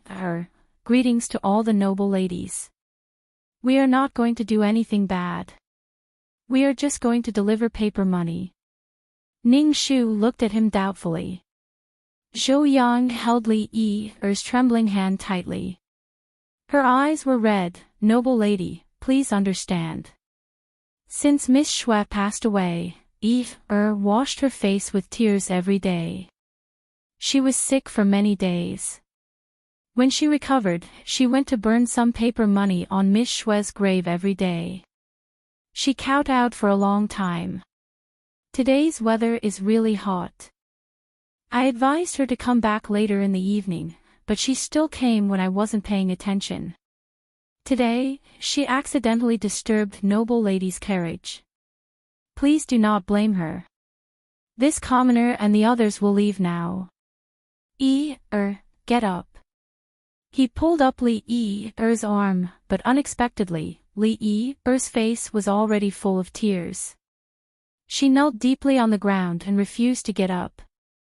No matter how Zhou Xiang helped her, it was useless. She clutched Ning Shu's skirt tightly, as if she was clutching the last life-saving straw. I'm sorry, Li kept apologizing. It was unknown whether she was apologizing to Ning Shu in front of her, to the dead Shui Qiongwei, or to her own conscience that she couldn't control. That night, I really didn't know that Miss Qiongwei was a girl. She claimed to be the young master of the Prime Minister's residence.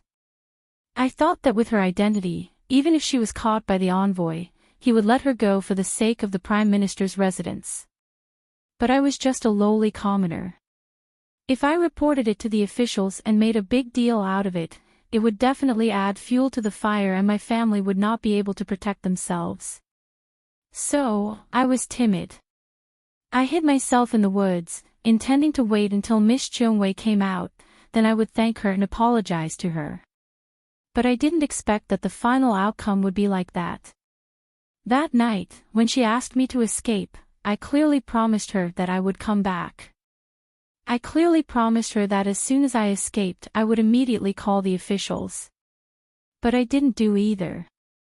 I'm sorry, I'm sorry, I'm sorry. I'm really a despicable person. The one who should die is not her, but me. Miss Ning, if I had been more honest with you at that time, if I hadn't avoided it because of my cowardice, I'm sorry. If it wasn't for her timidity and selfishness that day, perhaps Xue Qiongwei wouldn't have embarked on the path of a life and death struggle. But the regret of being late was useless. Ning Shu looked at the crying girl in front of her with pity.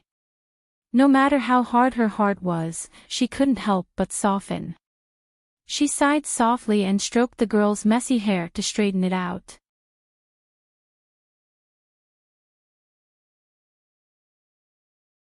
Chapter 667. When Li Yi was about to faint from crying, Ning Shu took out her handkerchief, bent down and held her face to wipe away her tears and guilt. That day, Qiong Wei exchanged her innocence for yours. No matter what happened later, at the moment when she stood up for you, she hoped that you could be safe and sound and live on peacefully, instead of living in a cage of regret and annoyance all the time like you are now, unable to extricate yourself and trapped in a quagmire. Li Yi couldn't stop crying, and said in a daze, "But, can she forgive me? Will she forgive me? She must hate me in the netherworld. Countless times I wanted to die, but when I thought of the netherworld, I didn't have the face to see her at all. Then live on with this guilt. Set up a memorial tablet for her at home. Every morning and evening, save the incense on the ground and pray for her. On the 1st and 15th day of every month, clean the ancestral grave of the Xue family for her. Burn paper and kowtow to wash away your sins little by little. By the way, the premise is that you must eat on time, sleep on time, live a good life, live a little longer, and help everyone you can help. In this way, Qiong Wei's sacrifice will not be in vain." Is it really like this? Li Yi grasped her tightly as if she was the last straw. Yes, Qiong Wei told me before she left that she was originally going to take revenge on you, but when you stepped into the Supreme Judiciary to surrender yourself, half of the hatred in her heart dissipated. She forgave your cowardice, forgave your lack of courage, and also understood your difficulties. But you must live well for her. Be strong, be brave. Otherwise, she won't let you go even if she becomes a ghost. Li Yi's lips trembled for a long time. She covered her mouth and couldn't say a word for a long time until she couldn't hold it in anymore. She lay on the ground and burst into tears, crying together with the boundless guilt and burden. As she cried, she repeatedly choked with sobs, "Thank you, thank you. I will definitely. He didn't know if he was thanking Ning Shu in front of him, or thanking the stubborn and unyielding girl through Ning Shu. When Li Yi finally stopped crying, Zhou Yang bowed gratefully to Ning Shu again and again. Then he bent over and helped Li Yi up with one hand and carried the small basket full of paper money in the other hand. He helped her step by step to the ancestral grave of the Xue family and continued their pious unfinished journey. Some people were born to be timid and weak. They were in a lower position and had never had the ability to fight against fate. They had always been used to living with their heads down, putting themselves on the side of the road and letting others trample on them without daring to fight back. It wasn't that he didn't want to, but he didn't dare. However, when the soul was awakened and the spirit was lit up, the light and brightness silently spread throughout the human world. This made people's hearts turn cold. Perhaps the world would gradually turn upside down and become completely new. The figure of the stubborn and brave girl appeared in front of her. The resentment that suddenly rose in Ning Shu's heart just now seemed to subside a lot invisibly. That girl grew up with the heaviest stone in the world on her back. When she was betrayed and angered, she still didn't lose her mind. Instead, she chose to forgive and let go. Li Yi also repented after a moment of cowardice. After Zhao Mingjun was wronged and died, there were still people who remembered him 10 years later and tried to clear his name regardless of life and death. The people were blinded for a while, but after knowing the truth, they were not afraid of the majesty of the Empress and stood behind them to help. Even before Lord Zhao generously died, he still said that people didn't rely on their legs to walk the world, but on their inextinguishable faith. As long as I still have a breath, nothing can stop me. People take my eyes, break my limbs, and cut my blood, but my heart is still burning. Today, I am going to die generously without fear because I have a clear conscience. All these show that the world is not so bad, right? It's really tempting. It was the first time she had such a strong feeling after her rebirth. King Chujiang, you gave me a chance to be reborn at the cost of 1,000 years of cultivation. In addition to giving me this opportunity to save the tragedy of my parents, do you also want me to rediscover the heat of being a human that has been worn away in the past 300 years? Thank you. She turned her head and smiled at Xiahou Qing, who didn't know anything in the carriage. Her heart softened like a feather. Whether you know it or not, I thank you for giving me this opportunity to be a human again, and for letting me get to know you. As for life and death, what is there to be afraid of? It seemed that after waiting for Ning Shu for a long time, Xiahou Qing didn't see her return to the carriage. Inside, there was a slightly anxious call from Xiahou Qing, Xiao Shu. Coming. By the way, Xiahou Qing, it will be the begging party on the 7th of July in a few days. At that time, it will be very lively. It is said that the Lantern Festival is getting more and more lively every year. I want to go. Come with me. It's settled.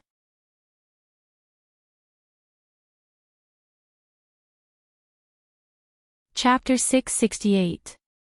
Forsythia was sweating profusely as she hugged the treasures she had just bought. She passed through the waterside corridor, avoiding the broom in Mama Wang's hand and the water basin in Auntie Song's arms. Under the scolding of Mama Lu, she rushed into her young Miss's courtyard. She pushed the door open and said with a face full of treasures, young Miss, I've bought back the materials you wanted. This is colored glaze, this is agate, this is silk ribbon. This is a new batch of colored paper that just arrived from the calligraphy and painting shop. The shop owner said that these are the best goods in the shop. Who knows how many noble ladies in the city are dying to get one, but I managed to snatch it. He, miss, aren't I awesome? Ning Shu's eyes lit up. She quickly took the box full of things. Good. Our little Forsythia is the best. Quick, bring it over. Tomorrow night is the Qiqiao festival. If you don't hurry up, your young miss will lose face. Since she made up her mind to take Xiahou Qing to the Qiqiao festival, Ning Shu didn't go out of the house. She practiced her handiwork hard in the house every day. Little Ji, who was next to her, had his hands behind his back and a round little belly. He imitated his master's serious face and taught Ning Shu. He was very happy. Children grew the fastest. In just half a year, Ji-er's height had shot up again. Because of the recent changes, his chubby little face had lost a lot of weight and had not recovered yet. Only that pair of big round eyes were still clear and bright like amber. It was as if as long as he was here, this world would be pure and lovely. When Ning Shu was looking at the materials, stood on his tiptoes and looked at the masterpiece that Ning Shu had just finished. He asked curiously, "Sister, what are you drawing?" "It's a little rabbit. Can't you see? But a little rabbit's ears are long. My rabbit is special. When it was young, it was disobedient and sneaked out to play. It accidentally broke its ear. But a rabbit's mouth is small. My rabbit is too greedy, so it ate a lot. But the rabbit's body is furry and its tail is round. Well, it's actually a pig that looks like a rabbit." Jie then pointed to the one next to them. "What's that over there?" "A pheasant." "No, peacock. But the peacock's tail is like a fan. Mine just shed its fur recently, so its feathers aren't as plentiful. But peacocks have very long necks. Mine is fatter, so its neck has shrunk into its flesh." But Ning Shu hurriedly stopped and accepted her fate. "All right, you're right. It's a pheasant." Ning Ji looked sympathetically at his sister, who had dark circles under her eyes after staying up for several nights to make the lanterns. He then looked sympathetically at the broken lanterns on the ground. He sighed and silently felt that the person who was given the lanterns by his sister seemed to be a little pitiful. What to do? He had no choice but to take action. For the sake of his sister's successful marriage, he had to work harder. After a few months of unrest and panic, the capital regained its peace with the emperor's awakening and the return of the officials. Even though many people had a vague premonition that an even bigger tide was accumulating power, people should enjoy life to the fullest. If there was wine today, there was wine today. No one could stop the revelry before the storm. Therefore, the next evening's grand assembly was unexpectedly more lively than previous years. The moon had not yet risen, but the eastern and western markets were already crowded with people and carriages. Fireworks and silver flowers overflowed with color. It was so beautiful that it did not belong to the mortal world.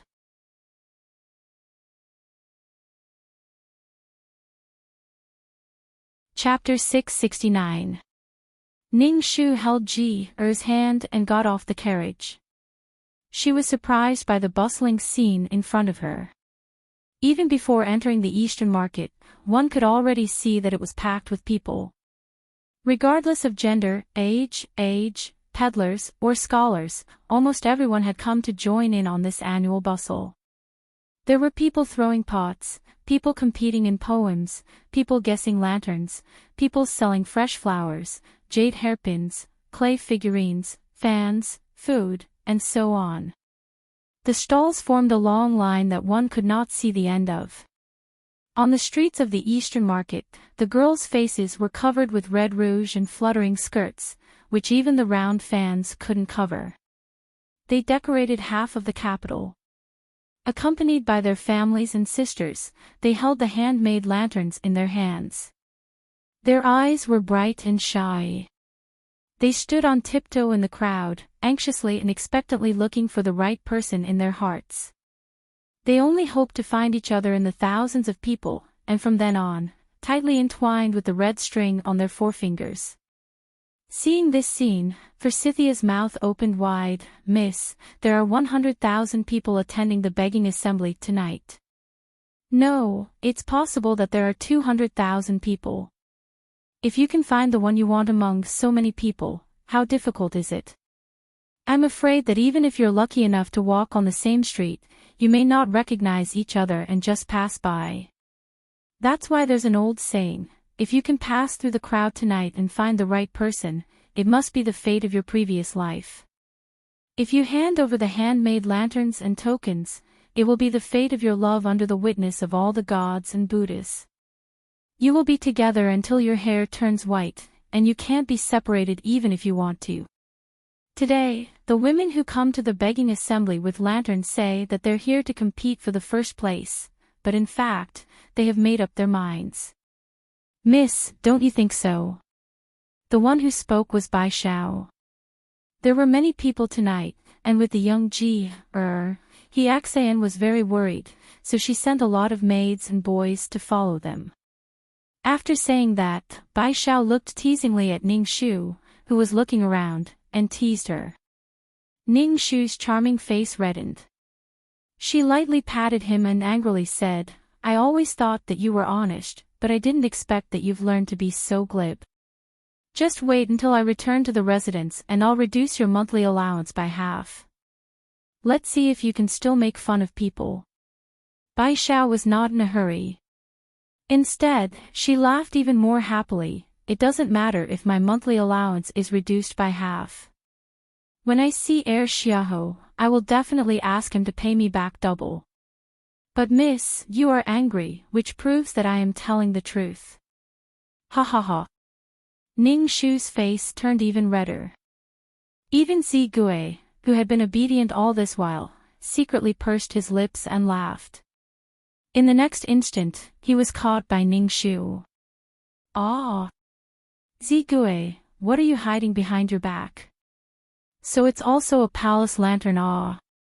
I was wondering why you had been so secretive these past 2 days, going back to your room early to rest. So you were secretly doing this. You still have the nerve to make fun of me with them."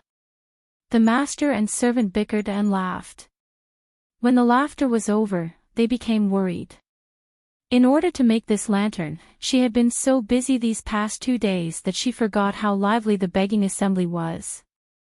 She also couldn't remember the place where she had agreed to meet Xiahou Qing in advance. Xiahou Qing had just arrived and was not familiar with the customs of the capital, so neither of them thought of this. Now, there was no way to worry. They could only take one step at a time, or perhaps it was a good time to test the depth of their fate. Sister, the sugar water over there looks very delicious.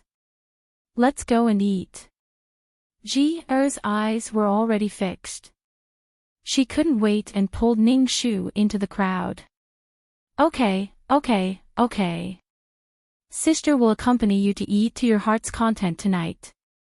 Don't worry.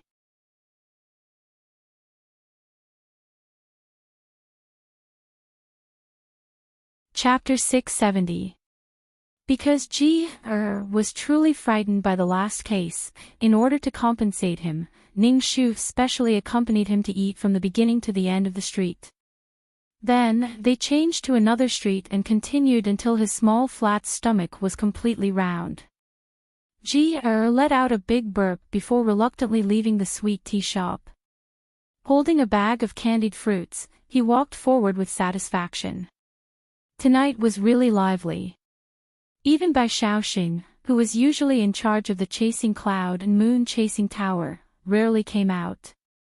He set up a table on the second floor and slammed his gavel on the table. His eloquence flowed like a river, and his tongue flowed like lotus flowers. He said that it was about the Zhao Mingjin case that had just ended.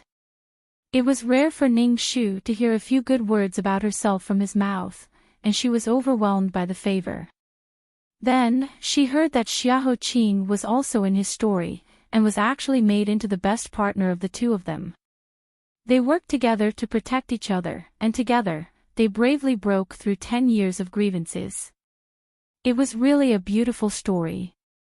Hearing this, the male guests clapped and cheered, and the female guests stamped their feet in jealousy. It was really lively. How interesting. 2 names that had no connection in the past had coincidentally fallen together in this life, and were spoken by the same person at the same time. This feeling was so subtle that Ning Shu, who was behind the crowd, couldn't help but smile. Even her heart softened a bit. After Bai Shaoxing finished speaking, Ning Shu still wanted to hear more. However, Ji Er's attention was attracted by a magic trick stall not far away. His eyes lit up, and he dragged Ning Shu into the crowd. Sister, look, there's a magic trick over there. Ji slow down a bit. Ning Shu hurriedly pulled his hand and followed. The magic trick stall was also crowded with people. The stall owner was performing his best trick. When the black cloth was lifted, 7 or 8 snow-white birds suddenly flew out of the originally empty cage. The most amazing thing was that each bird had a fresh flower in its mouth. They flew into the crowd, circled around, and then flew back obediently. The onlookers, men, women, old and young, were all very happy. Copper coins were thrown into the plate like rain, making the stall owner laugh so hard that his teeth could not be seen. Then, he performed a spitting fire dragon from his mouth. Ji-er clapped her hands in excitement. Ning Shu recognized him at a glance. Wasn't he the stall owner that she had questioned when investigating Consort Ruan's case? They were old acquaintances. He had even received an ingot of gold from her. Fortunately, that ingot of gold was paid for by Xiao Qing. Ah, why did she think of him again? It was as if all the schemes and thoughts in her mind had been thrown away, leaving only Xiao Qing in front of her eyes, as if he was in a dream. She looked through the stall owner's exquisite magic trick. Every corner of the street was filled with the shadows of her and him sitting side by side when they walked together. He obviously hated to go out and show his face in public, but he still couldn't persuade her that day. He reluctantly accompanied her to wander around and was even forced to wear a very obstructive curtain hat, living like a well-bred young lady. He clearly didn't have much time left. Every second was as precious as gold, but he was still willing to waste time. He patiently stood under the Chinese redbud tree and waited for her to return from the line of people buying dumplings. He was quiet and distant, without a trace of impatience. He clearly couldn't taste anything and didn't have the slightest interest in any food. His mouth said, "It's just a so-so," but he still ate the dumplings that she handed over. This person was always good at using this kind of cold and awkward method to leave a brand that belonged to him in her soul. Thank you to all the old and young masters and young ladies for coming. The stall owner was still trying his best to perform, trying to attract the attention of the audience. Only the young girl in the bright pomegranate dress in the middle of the crowd stood there in a daze, not moving at all. There were so many voices all around, so noisy and happy, but it seemed like it had nothing to do with her. What should she do? Her mind was filled with him. But from the time she got off the carriage until now, she had been looking for him for almost 2 hours and still hadn't met him. Could it be that he didn't come tonight? Ning Shu frowned. How dare he? Forsythia saw that the moon was high in the sky and hurriedly urged, Miss, the lantern contest at the Sandby Water Pavilion is about to start. Shall we go and join in the fun?" Ning Shu's eyes were still searching in the crowd. She was dispirited. It's just a lantern contest. It's held every year. It's boring. Forget it. Moreover, she lowered her head and looked at the lantern that she made with her own hands. It was not terrible to lose face, but it was terrible to know that she was going to lose face and still go there. Forsythia and Zigue exchanged glances with each other. They looked at each other and smiled. They all went to her together. "Miss, let's go. What if you win? I heard that this year's contest is different from the previous years. The winner will not only get the Jinu hairpin made by Sanbai's master, but also get an extra big gift. The person who can get it and their loved one will be happy and safe for the rest of their life. Miss, we are very curious. Let's go. Ning Shu's heart suddenly moved. Although she was reluctant to say it, her face had already betrayed her. I can't compete with you. Let's go. But let's make a deal. We will go and take a look. We will definitely not participate. Do you hear me? He, okay.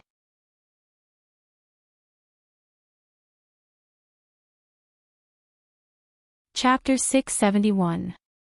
The owner of Sandby Waterside Pavilion, Madame Sandby, was the most cultured senior in the capital. It was said that she and her husband met at a Chishi Lantern Festival many years ago.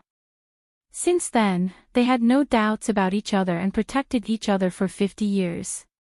It became a story that everyone in the capital praised. And every year, the lantern contest held by Sandby Waterside Pavilion became the Magpie Bridge in the hearts of countless budding young men. They only hoped that when they met in the golden wind and the jade dew, they would surpass the countless people in the world. Wow, so beautiful. When they arrived at Sandby Waterside Pavilion, they saw that it was already dark inside. Thousands of lanterns set off the waterside pavilion as if it was a paradise. The warm crimson light shone through the glass and fell on the white cheeks of the young girls.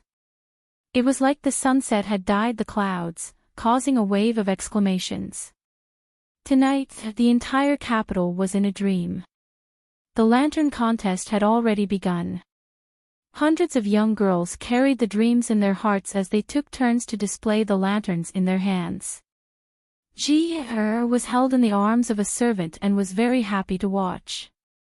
Ning Shu was distracted to take care of him while her eyes unconsciously searched the crowd. Ji-er turned around and saw that she was distracted.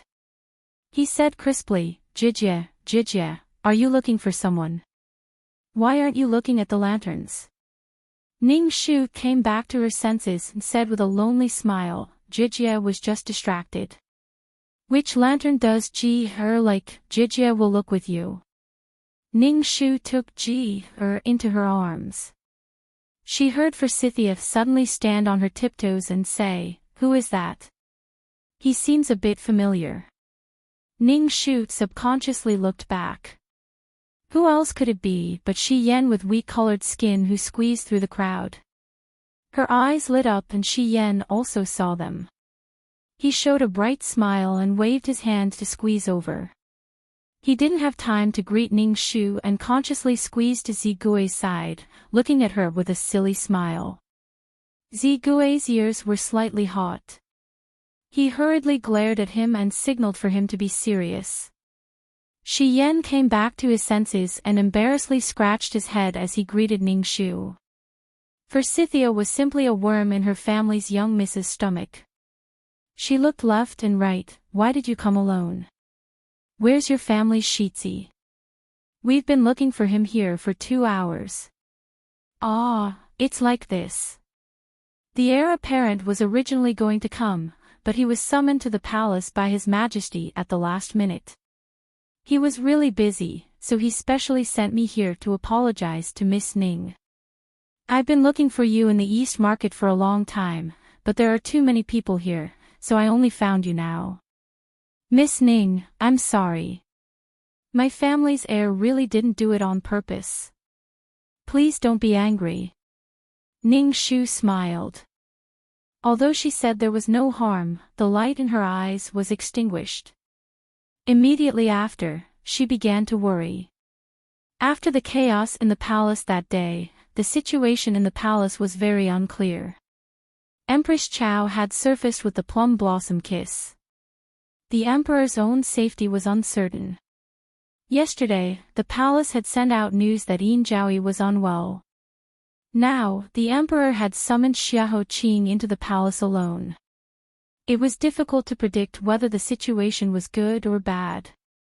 If Chao Ho went berserk, the situation would be dangerous.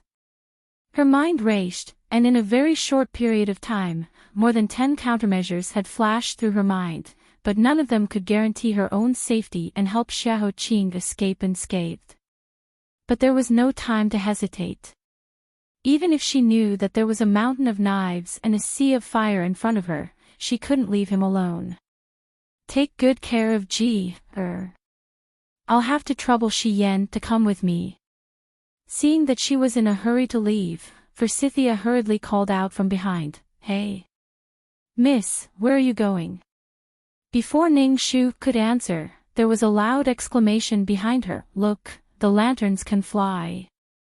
Heavens, so many lanterns. There are dozens, no, hundreds and thousands. Then Ning Shu turned back and saw lanterns rising from the top of the Sandby Water Pavilion into the night sky. 1, 2, 3, countless, connected into a blazing star. The impact was too great. It was as if there was nothing else in the world except for this grand lantern that lit up the entire world in this sunless night. This was, look who that is. Oh, it's Xiahou Qing, heir apparent Xiahou.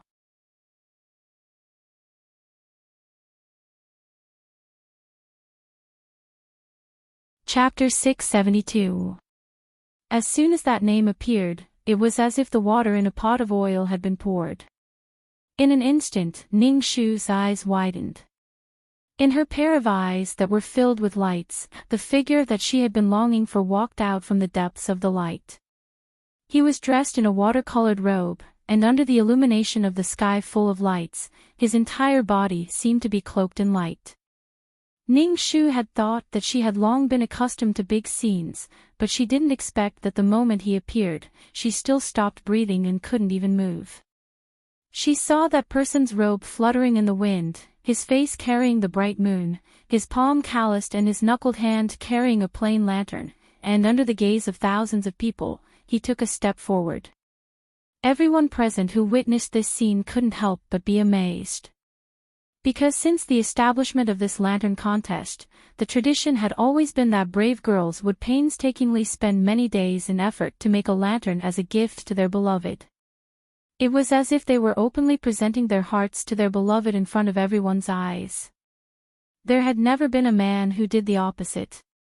What was even more shocking was that this person wasn't just anyone, but the immortal-like but unreachable, even in their dreams, Xiahou Qing. Was it true? Or had they mistaken him for someone else? But could they find another person with such magnificence in the world? I made a lantern, and I want to give it to someone. He completely ignored the strange gazes of the people around him, and continued to speak. Everyone heard it. I don't know if that person will dislike it. He walked step by step through the crowd that automatically parted, and walked towards the direction of his heart. Everyone saw it. In the past 20 years, I, Xiahou Qing, have always been loftier than the heavens. Because of my fate, I once resented the heavens for playing tricks on me. But ever since I met you, I have reached a compromise with the heavens. His voice and breath carried the heat of the midsummer night. In the darkness of his world, he reached out his hand, groped, searched for the light that belonged only to him. Until the light contained ripples in its eyes, and it passed through the layers of human obstacles to catch him. Xiahou Qing laughed, as if relieved of a burden, but also as if it should be so. In front of the fireworks tonight, he said to the light in his eyes, Xiao Shu, I admire you. Ning Shu smiles. Her watery eyes are filled with indescribable tenderness. She doesn't say that she has suffered 7 lives of pain and was full of resentment and doubt towards God. She doesn't say that she was cold-blooded and thought that she would never be warm again. She also doesn't say that the long 300 years of knowing him was her only luck and salvation in her almost dead existence. She didn't say anything. She just smiled and said, Oh, I know. Afterwards, she took the lantern that was actually made in an extremely simple manner, and then placed her own lantern in his palm, completing this exchange. From then on, their radiance reflected each other, and their lives intertwined. After a long time, the crowd dispersed and the bustling scene came to an end, leaving only them behind. Ning Shu said, Your lamp isn't as beautiful as mine. Of course, Xiao Shu's mind is exquisite, and her craftsmanship is definitely not bad. Unfortunately, I can't see it. Mine is just the simplest plain lantern, and it was barely made. Please forgive me, Xiao Shu. Ning Shu gladly accepted his praise, completely ignoring the fact that her lantern had many patterns. Even the most expensive and huge gems in her dressing table were used, but her craftsmanship was really poor. Even the lantern paper was not neatly glued, which could really be called a waste of natural resources. She really couldn't take it out. Then she said, Tonight, you expressed your feelings to me in front of so many people. I don't know how those girls will scold me in their hearts. There's no need to wait until tomorrow. Tonight, my reputation as a vixen will rise to another level. How are you going to compensate me? Xiaoqing frowned and thought for a moment. He gently squeezed her hand and sighed slightly. That is indeed my lack of consideration. In this case, I will use 7 lives and 7 lives to compensate you, okay? Ning Shu raised her eyebrows and smiled. Then let me think about it. The atmosphere between the two was really too sticky. It was like it was filled with honey and stuffed into the mouths of others. They giggled and couldn't help but turn their heads. When they looked again, Zigui had long been pulled by Shi Yan to a corner by the waterside pavilion to whisper. It made people sigh at the treacherous master and servant of Nanping Wang Fu. Fortunately, Ji came out to uphold justice.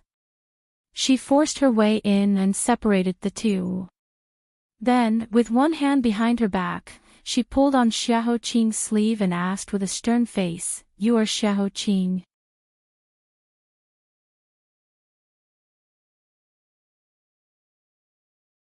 Chapter 673. Facing this little brother-in-law who was only 5 years old, Xiaoqing did not dare to slight him in the slightest. Even though his eyes could not see, this did not prevent him from following his voice and bending his knees. He maintained a level posture and softly said, "This one is." Jir straightened his chubby waist and did his best to maintain a serious appearance. "How old are you this year?" Xiaoqing was respectful and reverent. "Just half a year old." Jir looked him up and down and crisply said, "Then you are 4 years older than my Jijie." So old. In vain, he, Xiaoqing, had walked the human world for 20 years and enjoyed the pursuit of many flowers. He did not expect that there would be a day when he would be disliked like this. At the side, Forsythia was laughing so hard that her eyes could not be seen. Ning Shu was also full of ridicule, wanting to see how he would respond.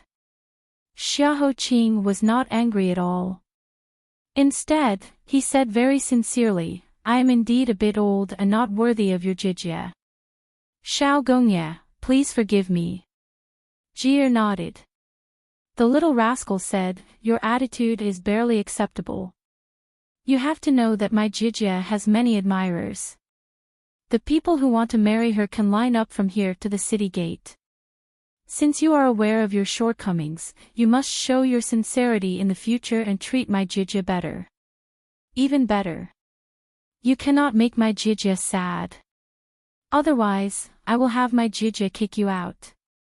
Finishing, he waved his hand at Xiaoqing and assumed the posture of a strong little brother-in-law. "Come with me. I have a few things to ask you. This is between us men. It cannot be heard by others." Ning Shu was speechless. She did not know where this little brat had learned this from. What was even more surprising was that Xiaoqing was actually willing to cooperate. His attitude was so gentle that it was not like him.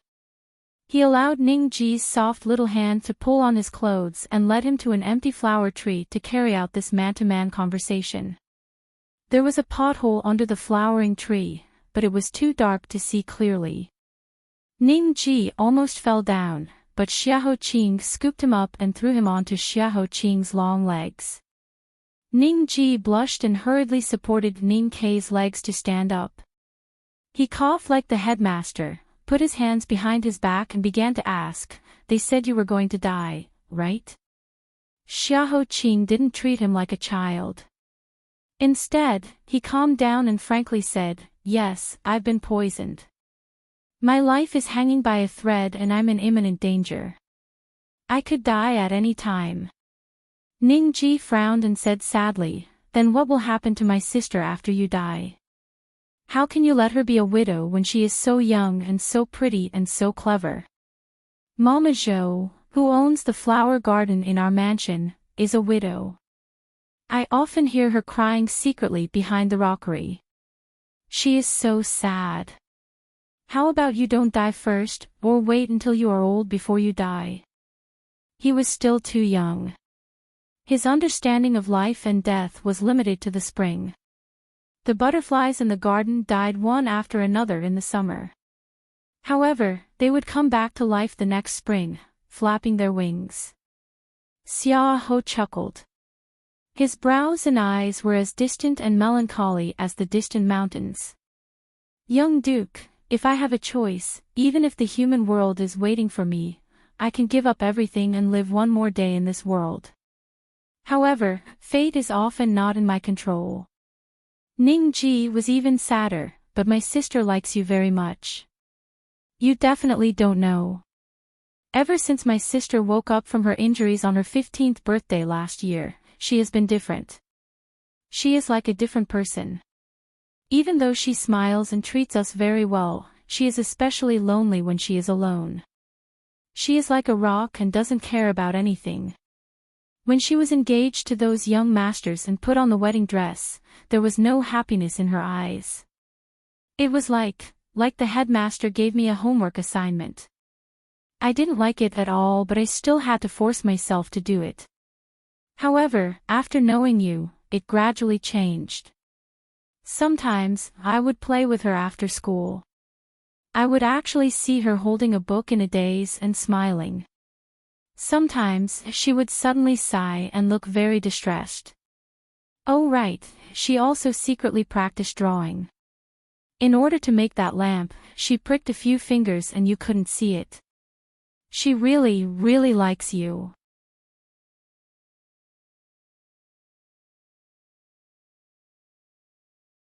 Chapter 674. In order to whisper this, Jir deliberately chose a direction with his back facing them.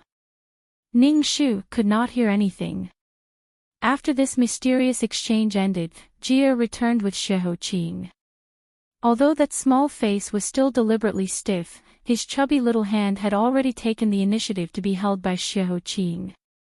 That intimate action made Ning Shu raise an eyebrow and ask with a smile, "What did you guys talk about for so long?" Jir quickly pulled his little chubby hand back from Xiao Qing's and replied with a red face, "Nothing much. This is a secret between us men. Don't ask too much." Ning Shu could not help but smile and coax, okay. I won't ask. Our Jir is in charge. Jijia will listen to whatever Jir says. Jir snorted. At this time, the moonlight was even brighter. The lights in half the city gradually became gentler from their dazzling brilliance, as if the stars in the sky were scattered in the mortal world. It was already 9 in the morning. Usually, Jir would have fallen asleep by this time. Today, he was excited until this time. Thus, he rubbed his eyes and said softly, "I'm so sleepy. Forsythia, carry me back to the Fu." Forsythia pursed her lips and replied with a smile, okay. This servant will carry the young duke back to the Fu to rest. Jir leaned on Forsythia's shoulder and was already feeling sleepy. In the end, he did not forget to turn his head and fiercely waved his little fist, warning Xiao Qing, "You, remember 9 in the morning. At the latest, you must send my Jijia back to the Fu. Also, you absolutely cannot bully my Jijia. Otherwise, I'll teach you a lesson." Ning Shu's charming face reddened, and the corner of her mouth twitched. What bully? Where did this little brat learn such nonsense?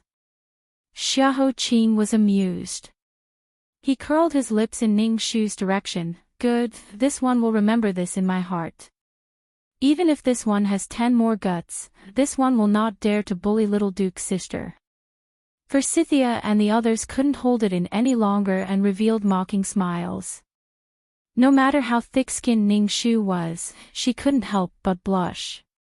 She hurriedly waved her hand and ordered Forsythia to quickly carry Jir away to prevent him from continuing with his witty remarks. She really didn't want to live anymore. Jiu Si was quick-witted.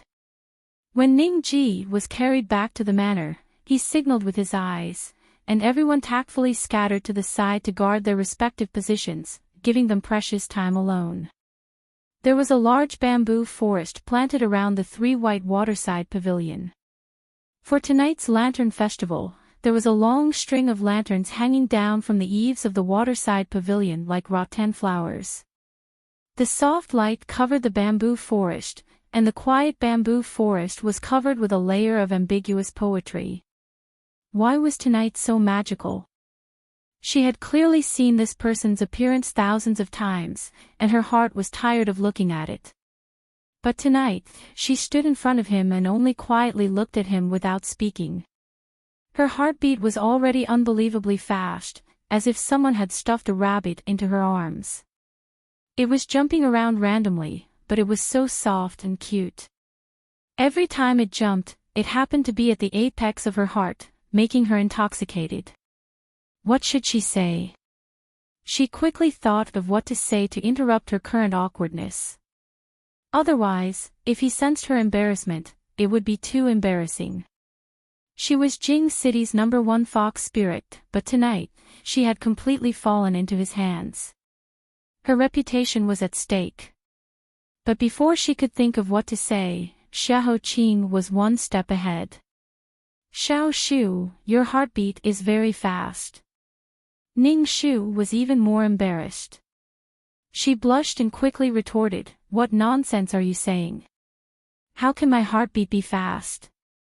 No matter how good your ears are, you can't hear this. You can say whatever you want, but I'll say that your heartbeat is fast. Xiao Qing nodded. He tried hard to say, yes, it's very fast. As long as I think of you, it will completely jump out of my control. Seeing his stiff expression, Ning Shu was stunned. She suddenly bent down and said, where did you learn these words of love?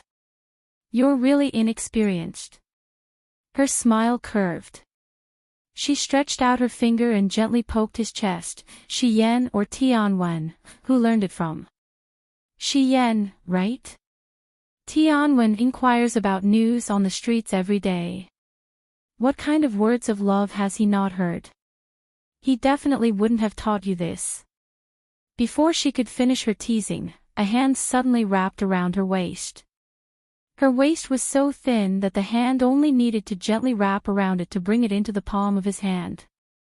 Then, with a slight force, the owner of this waist was brought into his embrace. The moon shone with a smile above their heads. The lamp burned quietly under the eaves.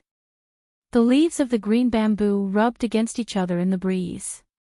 The shadows that fell on the ground stuck together one after another. No one could tell them apart. Only the rustling sound and the warm breath announced their unspeakable happiness. Time was so slow. It was as if this moment had been stretched to the extreme.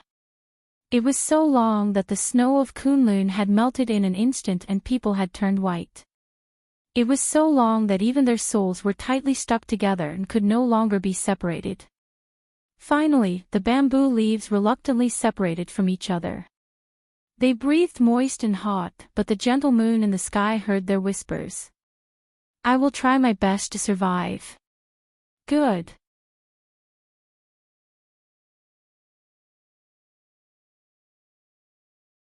Chapter 675.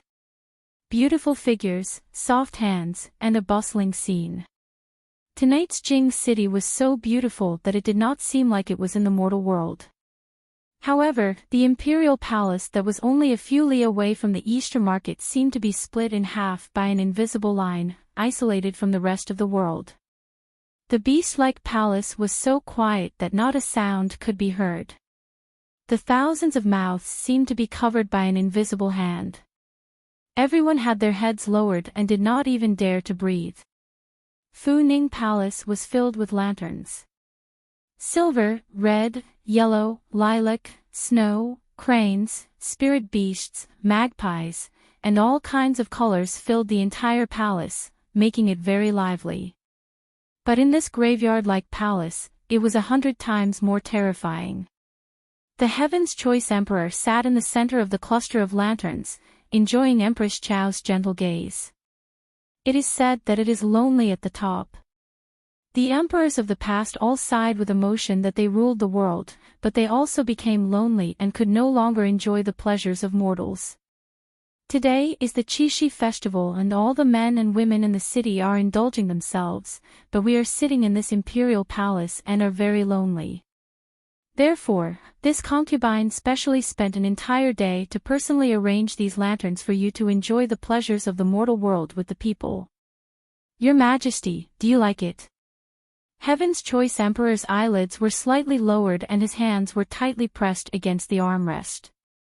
He did not speak, as if he had turned himself into a puppet. This puppet obediently listened to her and allowed her to do as she wished, but did not give her any reaction. Xiao Ho was annoyed by his attitude. She stood up and waved her sleeve, saying with a cold smile, "This concubine specially arranged all of this for you, but you do not appreciate it at all. What, you don't want to spend this kind of night with this concubine? Then who are you thinking of? Your beloved imperial concubine Jiang has already gone to the 9 springs, your second best imperial concubine Qi has also been poisoned, and Yin Zhaoyi has also unfortunately fallen ill. Your Majesty, Your Majesty, other than me, who else is left by your side?"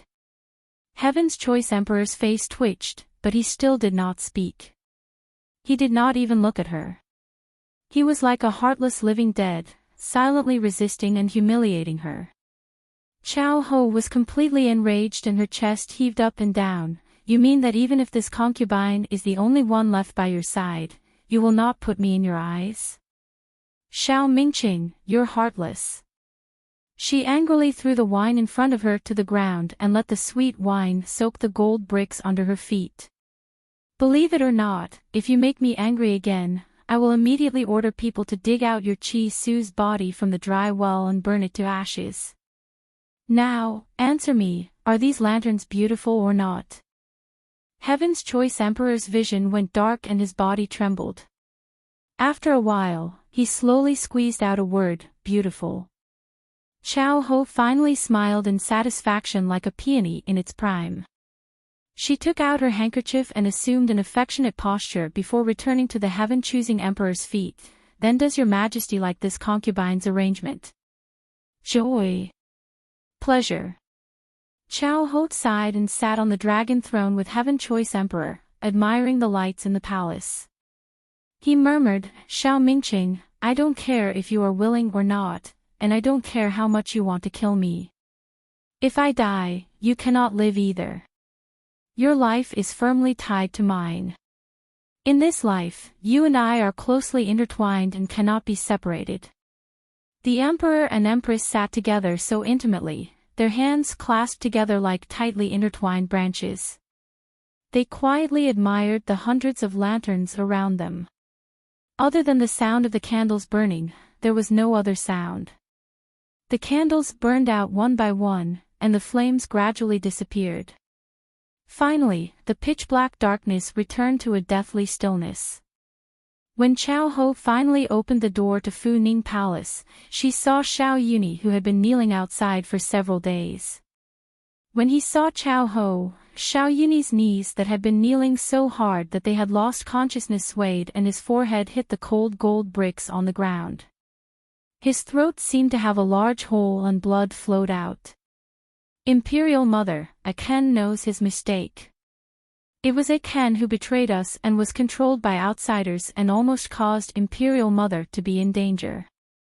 Imperial Mother, please grant Aken death."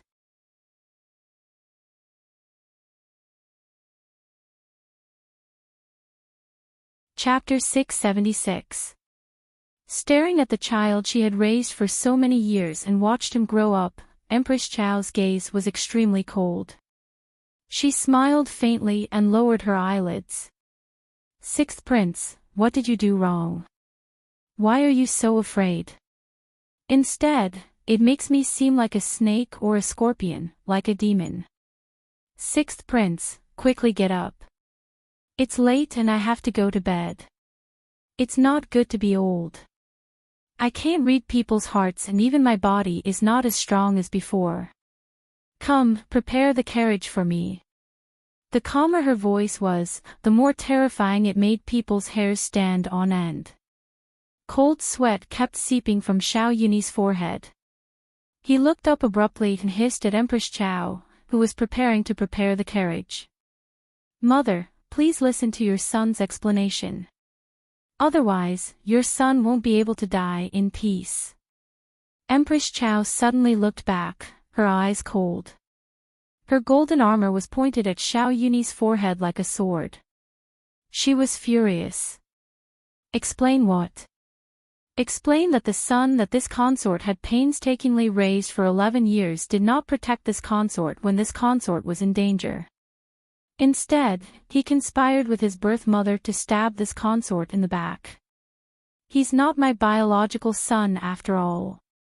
I raised an ingrate for someone else all these years for nothing." Xiao Yunyi ignored the blood on his forehead and walked in front of her on his knees like a puppy. He said tearfully, "Mother, you've really misunderstood me. That day, the palace was in chaos. Xiao Yunsan gathered several ministers and charged into the palace to force you to abdicate.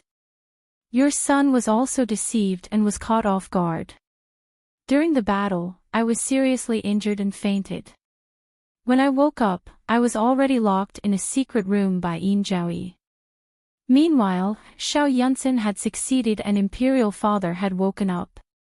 Your son knew that you were in danger and wanted to rush out to save you immediately. However, Yin Zhaoyi threatened me with her life and forced me not to appear. Your son admits that your son's heart did waver that day, but in the end, your son still refused to conspire with her. Because your son knows that even though she gave birth to me, the one who truly raised me, supported me, and gave me a way out was you. After I escaped, I knew that Imperial Mother would be furious at Urchin's incompetence that day, so I didn't dare to appear in front of you until I killed all the traitors that colluded with Xiao Yunsan. Only then did I bring their heads to kneel in front of you and beg for forgiveness. Your son is indeed incompetent and has failed to live up to Imperial Mother's teachings and expectations, but your son's sincerity towards Imperial Mother has never been false." Empress Chao narrowed her eyes suspiciously. "Really?" Xiao Yunyi pointed 3 fingers at the sky and said sincerely and resolutely, "If there is a single lie in what I said just now, I will be struck by lightning and become a pig or dog in my next life. I will never be able to touch that stairway to heaven." Chao Ho had personally raised him for 11 years, and no one knew better than her about his hidden ambitions and aspirations. A vow struck by lightning was nothing in the eyes of the imperial family, but he was willing to use his vision of ruling the world as a vow. Chao Ho lowered his eyes and looked at him for a long time, as if he wanted to dig open his skin and see what the heart inside looked like. To the east of the palace, thousands of sky lanterns rose into the sky like stars in a dark night. They merged into the sky and seemed to form a silver river between heaven and earth. It was a joyous scene, and it was easy to guess how happy the people under the lanterns were. Inside the palace, Chao Ho and Xiao Yunyi were facing each other. No one spoke, as if a battle of life and death had begun silently. Chao Ho only shook his head slowly when the sky lanterns floated away and not a single star could be seen. The sky had turned completely cold and silent. He let out a long sigh in Xiao Yunyi's silent tears and walked in front of Xiao Yunyi kindly. He bent down and helped him up personally. "All right, I believe you. Good child, get up. If you continue to kneel like this, your legs will be crippled. How can I bear to see you like this?"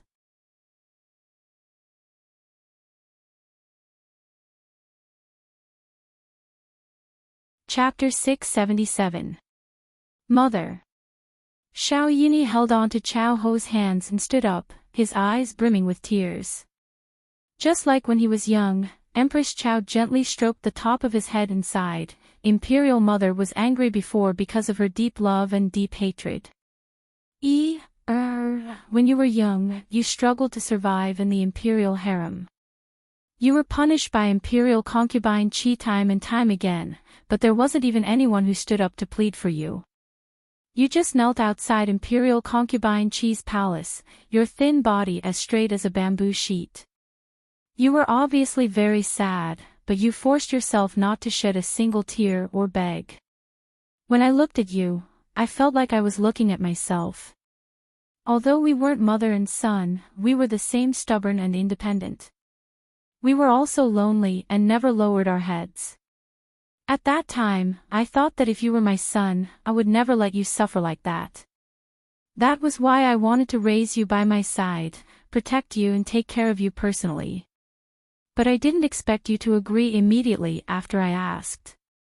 At that time, I was overjoyed, thinking that the mother and son I had been waiting for so many years had finally come. Although you weren't my biological son, I would definitely raise you as my own son and do my best to give you the best of everything. Hearing Chao Ho's heartfelt and emotional words, Xiao Yunyi's face was full of tears and his eyes were red. Although I have a biological mother, that biological mother has never protected me or cherished me. She has always thought about how to protect herself. I almost died in the imperial harem several times. Only mother took pity on me and gave me a chance to live. I know that everything I have now was given to me by you. I will do anything for you and will not let you down. Chao Ho patted his shoulder emotionally, her eyes filled with tears as she sighed. Mother is satisfied with your sincerity. Quick, let mother see if your injuries have healed. The situation that day was so chaotic, my son must have been seriously injured. Xiao Yunyi's eyes sparkled and he was extremely touched. Mother, don't look. I'm afraid the blood will scare you. Thank you for your concern, Imperial Mother. Your son is fine now. That's good, that's good. Only when my son is healthy can I, the Empress Mother, truly be at ease. Empress Chao patted her chest in lingering fear. The two of them supported each other, full of motherly love and filial piety. After a long while, her expression suddenly changed as she slowly said, "Earlier, you said that you were willing to sacrifice your life for Imperial Mother, even at the cost of your life." Xiao Yunyi's face stiffened and he quickly lowered his head, saying respectfully, "I don't dare to lie in front of Mother. As long as I can make Mother happy, I can do anything." You are indeed Imperial Mother's good son. Imperial Mother did not misjudge you. Right now, Imperial Mother has a few things that are very distressing. Empress Chao smiled kindly and patted his hand. Mother, there's no harm in saying it. Your uncle recently died a tragic death, and Imperial Mother has been grieving for the past few days. She hasn't been able to eat or sleep at night. Whenever she thinks of him, she wants to cry. If I don't take revenge, it will be a knot in Imperial Mother's heart for the rest of her life. Xiao Yunyi's heart trembled and swayed as if he had a premonition. He said hesitantly, "Imperial Mother wants me to." Empress Chao grabbed Xiao Yunyi's hand tightly, her gaze as vicious as a poisonous snake and filled with endless hatred. "Yes, Imperial Mother wants you to kill them for me. That person surnamed Duan, those little beggars and Ning Shu, I want them all to die without a complete corpse. Not a single one of them will be left alive." Hearing Ning Shu's name, Xiao Yunyi's eyes widened and were filled with disbelief. He opened his mouth, wanting to say something, but was awakened by the sharp pain on his wrist. The sharp golden armor on Empress Chao's hand had pierced deeply into his flesh, so tight that it was bleeding. She gritted her teeth and said word by word, "You're hesitating. Who are you feeling heartache for?" "Ning Shu. You can't bear to part with her. My good son, don't forget the promise you made in front of Imperial Mother just now. Imperial Mother can let bygones be bygones, but the prerequisite is that you have to complete this matter for Imperial Mother and bring Xiao Yunsan's head back to see me. Imperial Mother can still give you this great empire with both hands. Do you want her or the empire that you've been longing for? Think carefully." As if the deepest desire in his heart had been blown away, Xiao Yunyi's Adam's apple bobbed and even his fingertips were trembling. He wanted to scream. Why did she have to force him like this? Why did she have to choose between the two? Why? But when the words "the Empire" hit his heart hard, he suddenly hesitated. That highest ideal sealed his mouth and stopped him from fighting back. It surrounded his heart and forced him to be the weakest puppet under his ambition. After a long struggle, he clenched his fists and bent his knees, as if he had been fished out of the water. He lowered his head and all the persistence in his heart towards the woman who represented the highest power in front of him. He said with a voice that tore his throat, "Aken, listen to Imperial Mother's orders." Empress Chao reached out her hand and placed it on his head like she was petting a submissive beast. She laughed loudly. "Ha ha ha, this is Imperial Mother's good son, my good son." Xiao Yini continued, "Then what about Xiaoho Qing?" "Imperial Mother, why didn't you mention him?" Empress Chao's expression changed. She retracted her hand and looked at it carefully. A mysterious smile appeared on her face. "There's no hurry for him. Imperial Mother wants to take care of him personally. That's the most important gift I've prepared for your Imperial Father."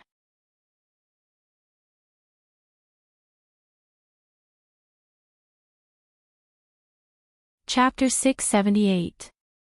Xiao Yini stumbled open the door with the smell of alcohol all over him, almost falling to the ground. "Your Highness." Fei Luan immediately went up to help him up.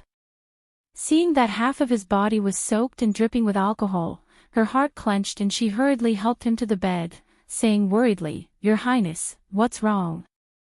"Your Highness." Xiao Yini frowned, pushing her away with a menacing aura. He even swept a large pile of things around him to the ground. "Scram, stay away from me. If you don't scram, I'll kill you." Fei Luan shrank to the side in shock, slightly frightened. She had seen many sides of Xiao Yini. She had seen his indifference, his shrewdness, his humiliation, his bloodthirstiness and ruthlessness when he killed without blinking. She had also seen countless sleepless nights, sitting under the porch with a hairpin and drinking alone. She had seen many things, but she had never seen him like this. He seemed to have been stuffed into darkness, so violent and dark that it was terrifying, but at the same time, his eyes seemed to be covered with a layer of ice that would shatter at any time, making people's hearts ache.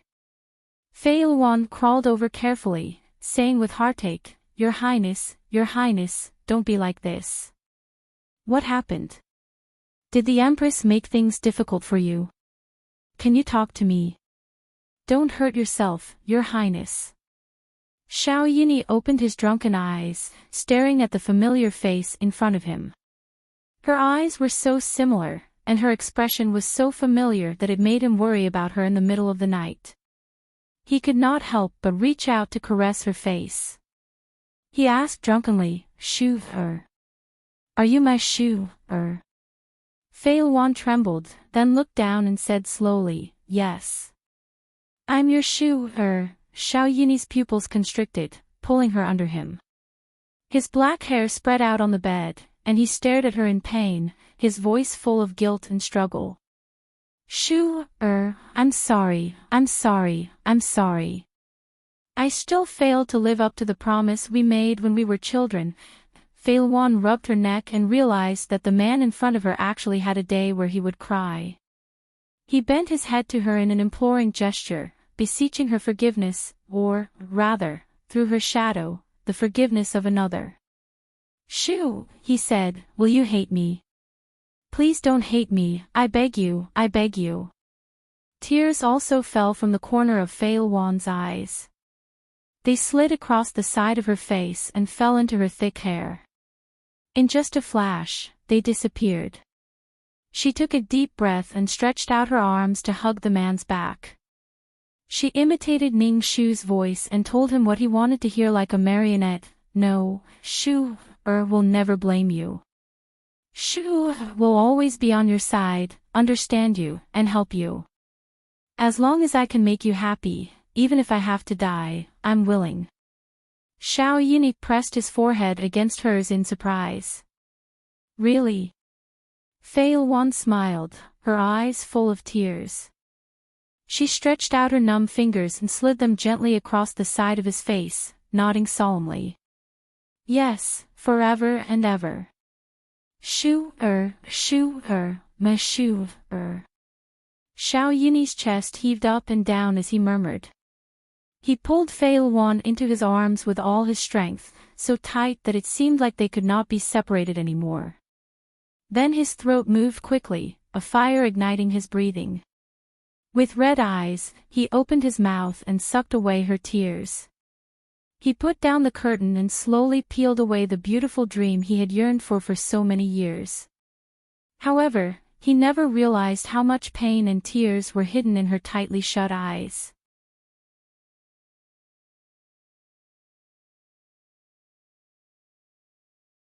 Chapter 679. See. Ning Shu's finger was pierced by the bamboo strip and a drop of blood flowed out. She unconsciously pulled her finger back. The carriage slowly moved through the night where the lights were not extinguished. Xiao Qing heard the movement and leaned over with a frown. What's wrong? His brows were knitted together and his voice was very anxious. People who didn't know would think that she was seriously injured. Ning Shu pursed her lips and said with a smile, I was just pierced by the bamboo strip on the lamp. It's nothing. But he still thought that she wasn't careful enough and actually said that she was injured. He warned in her ear, you have to be careful. Then he opened his palm and said, give me your hand. Ning Shu was puzzled as she placed her hand in his palm. What are you doing? Which finger did you hurt? My index finger. It's a needle-sized wound. It's not bleeding anymore, so you don't need to wrap. Before she could finish saying the last word, in her shocked eyes, he actually lowered his neck and opened his soft lips to take her finger into his mouth. Then he gently sucked and used his saliva to clean her wound. Ning Shu's entire body trembled as hot blood rushed to her head, burning her cheeks red. Her entire body was numb and she didn't know what to do. She only felt that the place her fingertips touched was unbelievably soft, unbelievably hot, and unbelievably gentle. And the person in front of her was the most unbelievably bad. Ning Shu didn't even know when he let go. When she reacted, she saw him calmly leaning back against his cushion. His lips were slightly hooked as he gave her a gentle smile.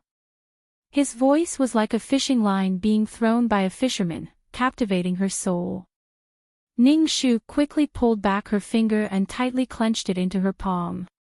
She turned her head away, not daring to look at him.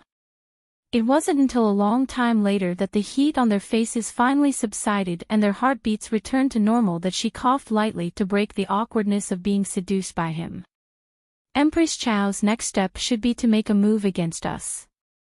Returning to the main topic, Xiao Qing also restrained the teasing expression on his face. He habitually twisted the white bone in his palm and said, well, in the past few days, several ministers in the imperial court have died because of sudden heart attacks or were attacked by lunatics on their way to court. In short, they died for all kinds of reasons.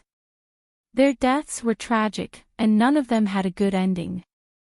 These officials were the ones who conspired with Xiao Yunsan to barge into the palace and rescue the emperor.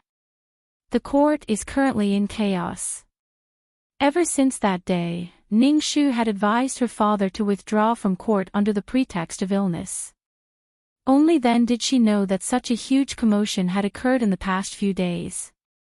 Chao Ho was going to settle the score.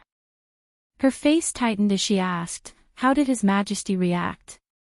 Xiao Qing pursed his lips and said, naturally, there was no reaction.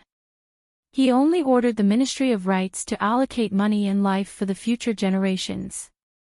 A minister suggested that they were afraid of being deliberately retaliated against and pointed the spearhead at Empress Chao. His Majesty refuted him and demoted him by 3 ranks. Ning Shu lowered her head and sighed. His Majesty is completely under her control. Even if he knows everything, what's the use? Unless His Majesty can completely disregard life and death and fight to the death with her. But that's easier said than done. Her heart stirred. Did that Xiao Yunxin not make any moves? That doesn't make sense. The situation was very good for him at the time. Why didn't he pursue the victory? 25 years ago, didn't Jin Xing use a similar method to overthrow Empress Zhou and push the previous emperor onto the throne? Afterwards, he put on the dragon robes and ruled the world. Someone as ambitious as Xiao Yunxin shouldn't be willing to give up such a great opportunity. Xiahou Qing's lips twitched. He reminded, don't forget about Consort Qi. Ning Shu came to a realization. Only now did she realize that she was afraid of Chao Ho's scheming. If there was a weak spot on the fourth prince's body, it would be his mother. He could ignore his imperial father's life and death and even step on his father's corpse to ascend to that resplendent throne, but he could never watch his mother die in vain. Chao Ho, who was standing in the shadows behind them, had seen all of this. However, she was neither hurried nor slow, neither panicked nor in a hurry. She smiled as she laid down all of her traps in the darkness. She was just waiting for the gong to sound and catch all of her prey in one fell swoop. This woman was frightening, simply frightening to the extreme.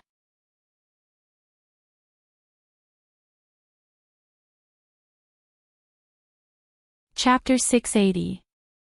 Ning Shu suddenly felt a chill in her heart and said in shock, her thorns have been taken care of one by one. Next will definitely be us. Not good. Zimo and Qin Xin are definitely in danger. There is also Sir Duan. He rushed to Nanjiang alone without help. He also has the secret of the kiss of the plum blossom. Chao Ho will definitely not let him go.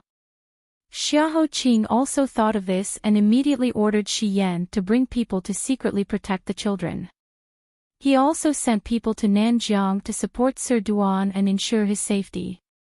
Shi Yan finally got the chance to be with Zi Guo for a while, but he was forced to separate again. He sighed, but in the end, the mission was more important. It was a matter of life and death. He could not be careless. In the end, he reluctantly touched Zi Guo's small hand. Under her angry eyes, he smiled and went to work. There were still 2 streets ahead of them to the Duke Fu. Jiu Si deliberately slowed down the speed of the carriage and told the obedient horse to trot a little slower. Feeling Ning Shu's worried mood, Xiahou Qing pressed her stiff arm and slowly comforted her, don't worry. We are not completely passive. Heaven's Inquisition just sent back news. The informants in the palace found out that the people who witnessed the chaos 25 years ago might not have all died.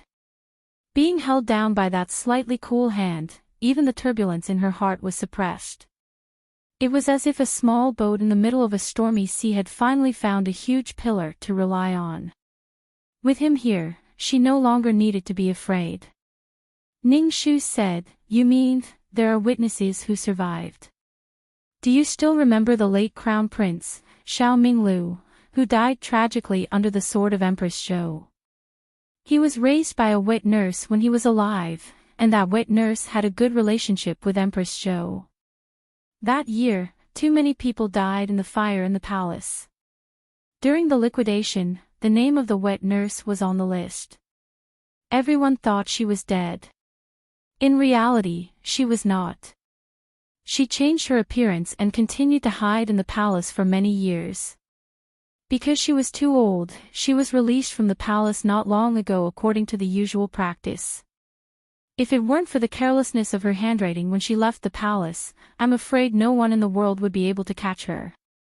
I've already sent people to bring her back to the palace. I believe that we'll be able to learn more about the secrets of that year very soon. When Ning Shu heard this, she couldn't help but click her tongue. A wet nurse was able to hide under Empress Chao's nose for so many years without making a sound. It seems that the arrangements little Empress Zhou made before her death are far beyond our imagination. That really is a terrifying and respectable woman who makes people fear her. However, there was still one thing I didn't understand. What kind of role did Xiao Mingxue and her brother play in Chao Ho's scheme? Why did they have to silence Princess Helyi? Could it be that they were unhappy with His Majesty's careless decision to grant Xiao Yunyi and Helyi a marriage? That shouldn't be. Now that her mother's crisis had been resolved and she had returned home safely, Xiao Mingzhen's Chen Yuanyuan murder case had been exposed in broad daylight. The only loser in the turmoil that had lasted for more than half a month was the eldest princess Xiao Mingxue. It was said that after losing her only bloodline for more than 20 days, the once noble and unparalleled eldest princess protector's hair had turned white and she looked like an old woman. It really made people sigh. And now, His Majesty could not even protect himself. That case seemed to have gone cold after the person died, and no one cared about it anymore. Xiahou Qing's expression was distant and calm. His knuckles tapped lightly on the chopping board in front of him as he said slowly, "Have you ever thought that maybe Helyi's death had nothing to do with Chao Ho, but was another long-lasting revenge?" Looking at his meaningful expression, Ning Shu suddenly had an epiphany and connected with him in a short moment. "You mean that this was also Empress Zhou's arrangement before she died?"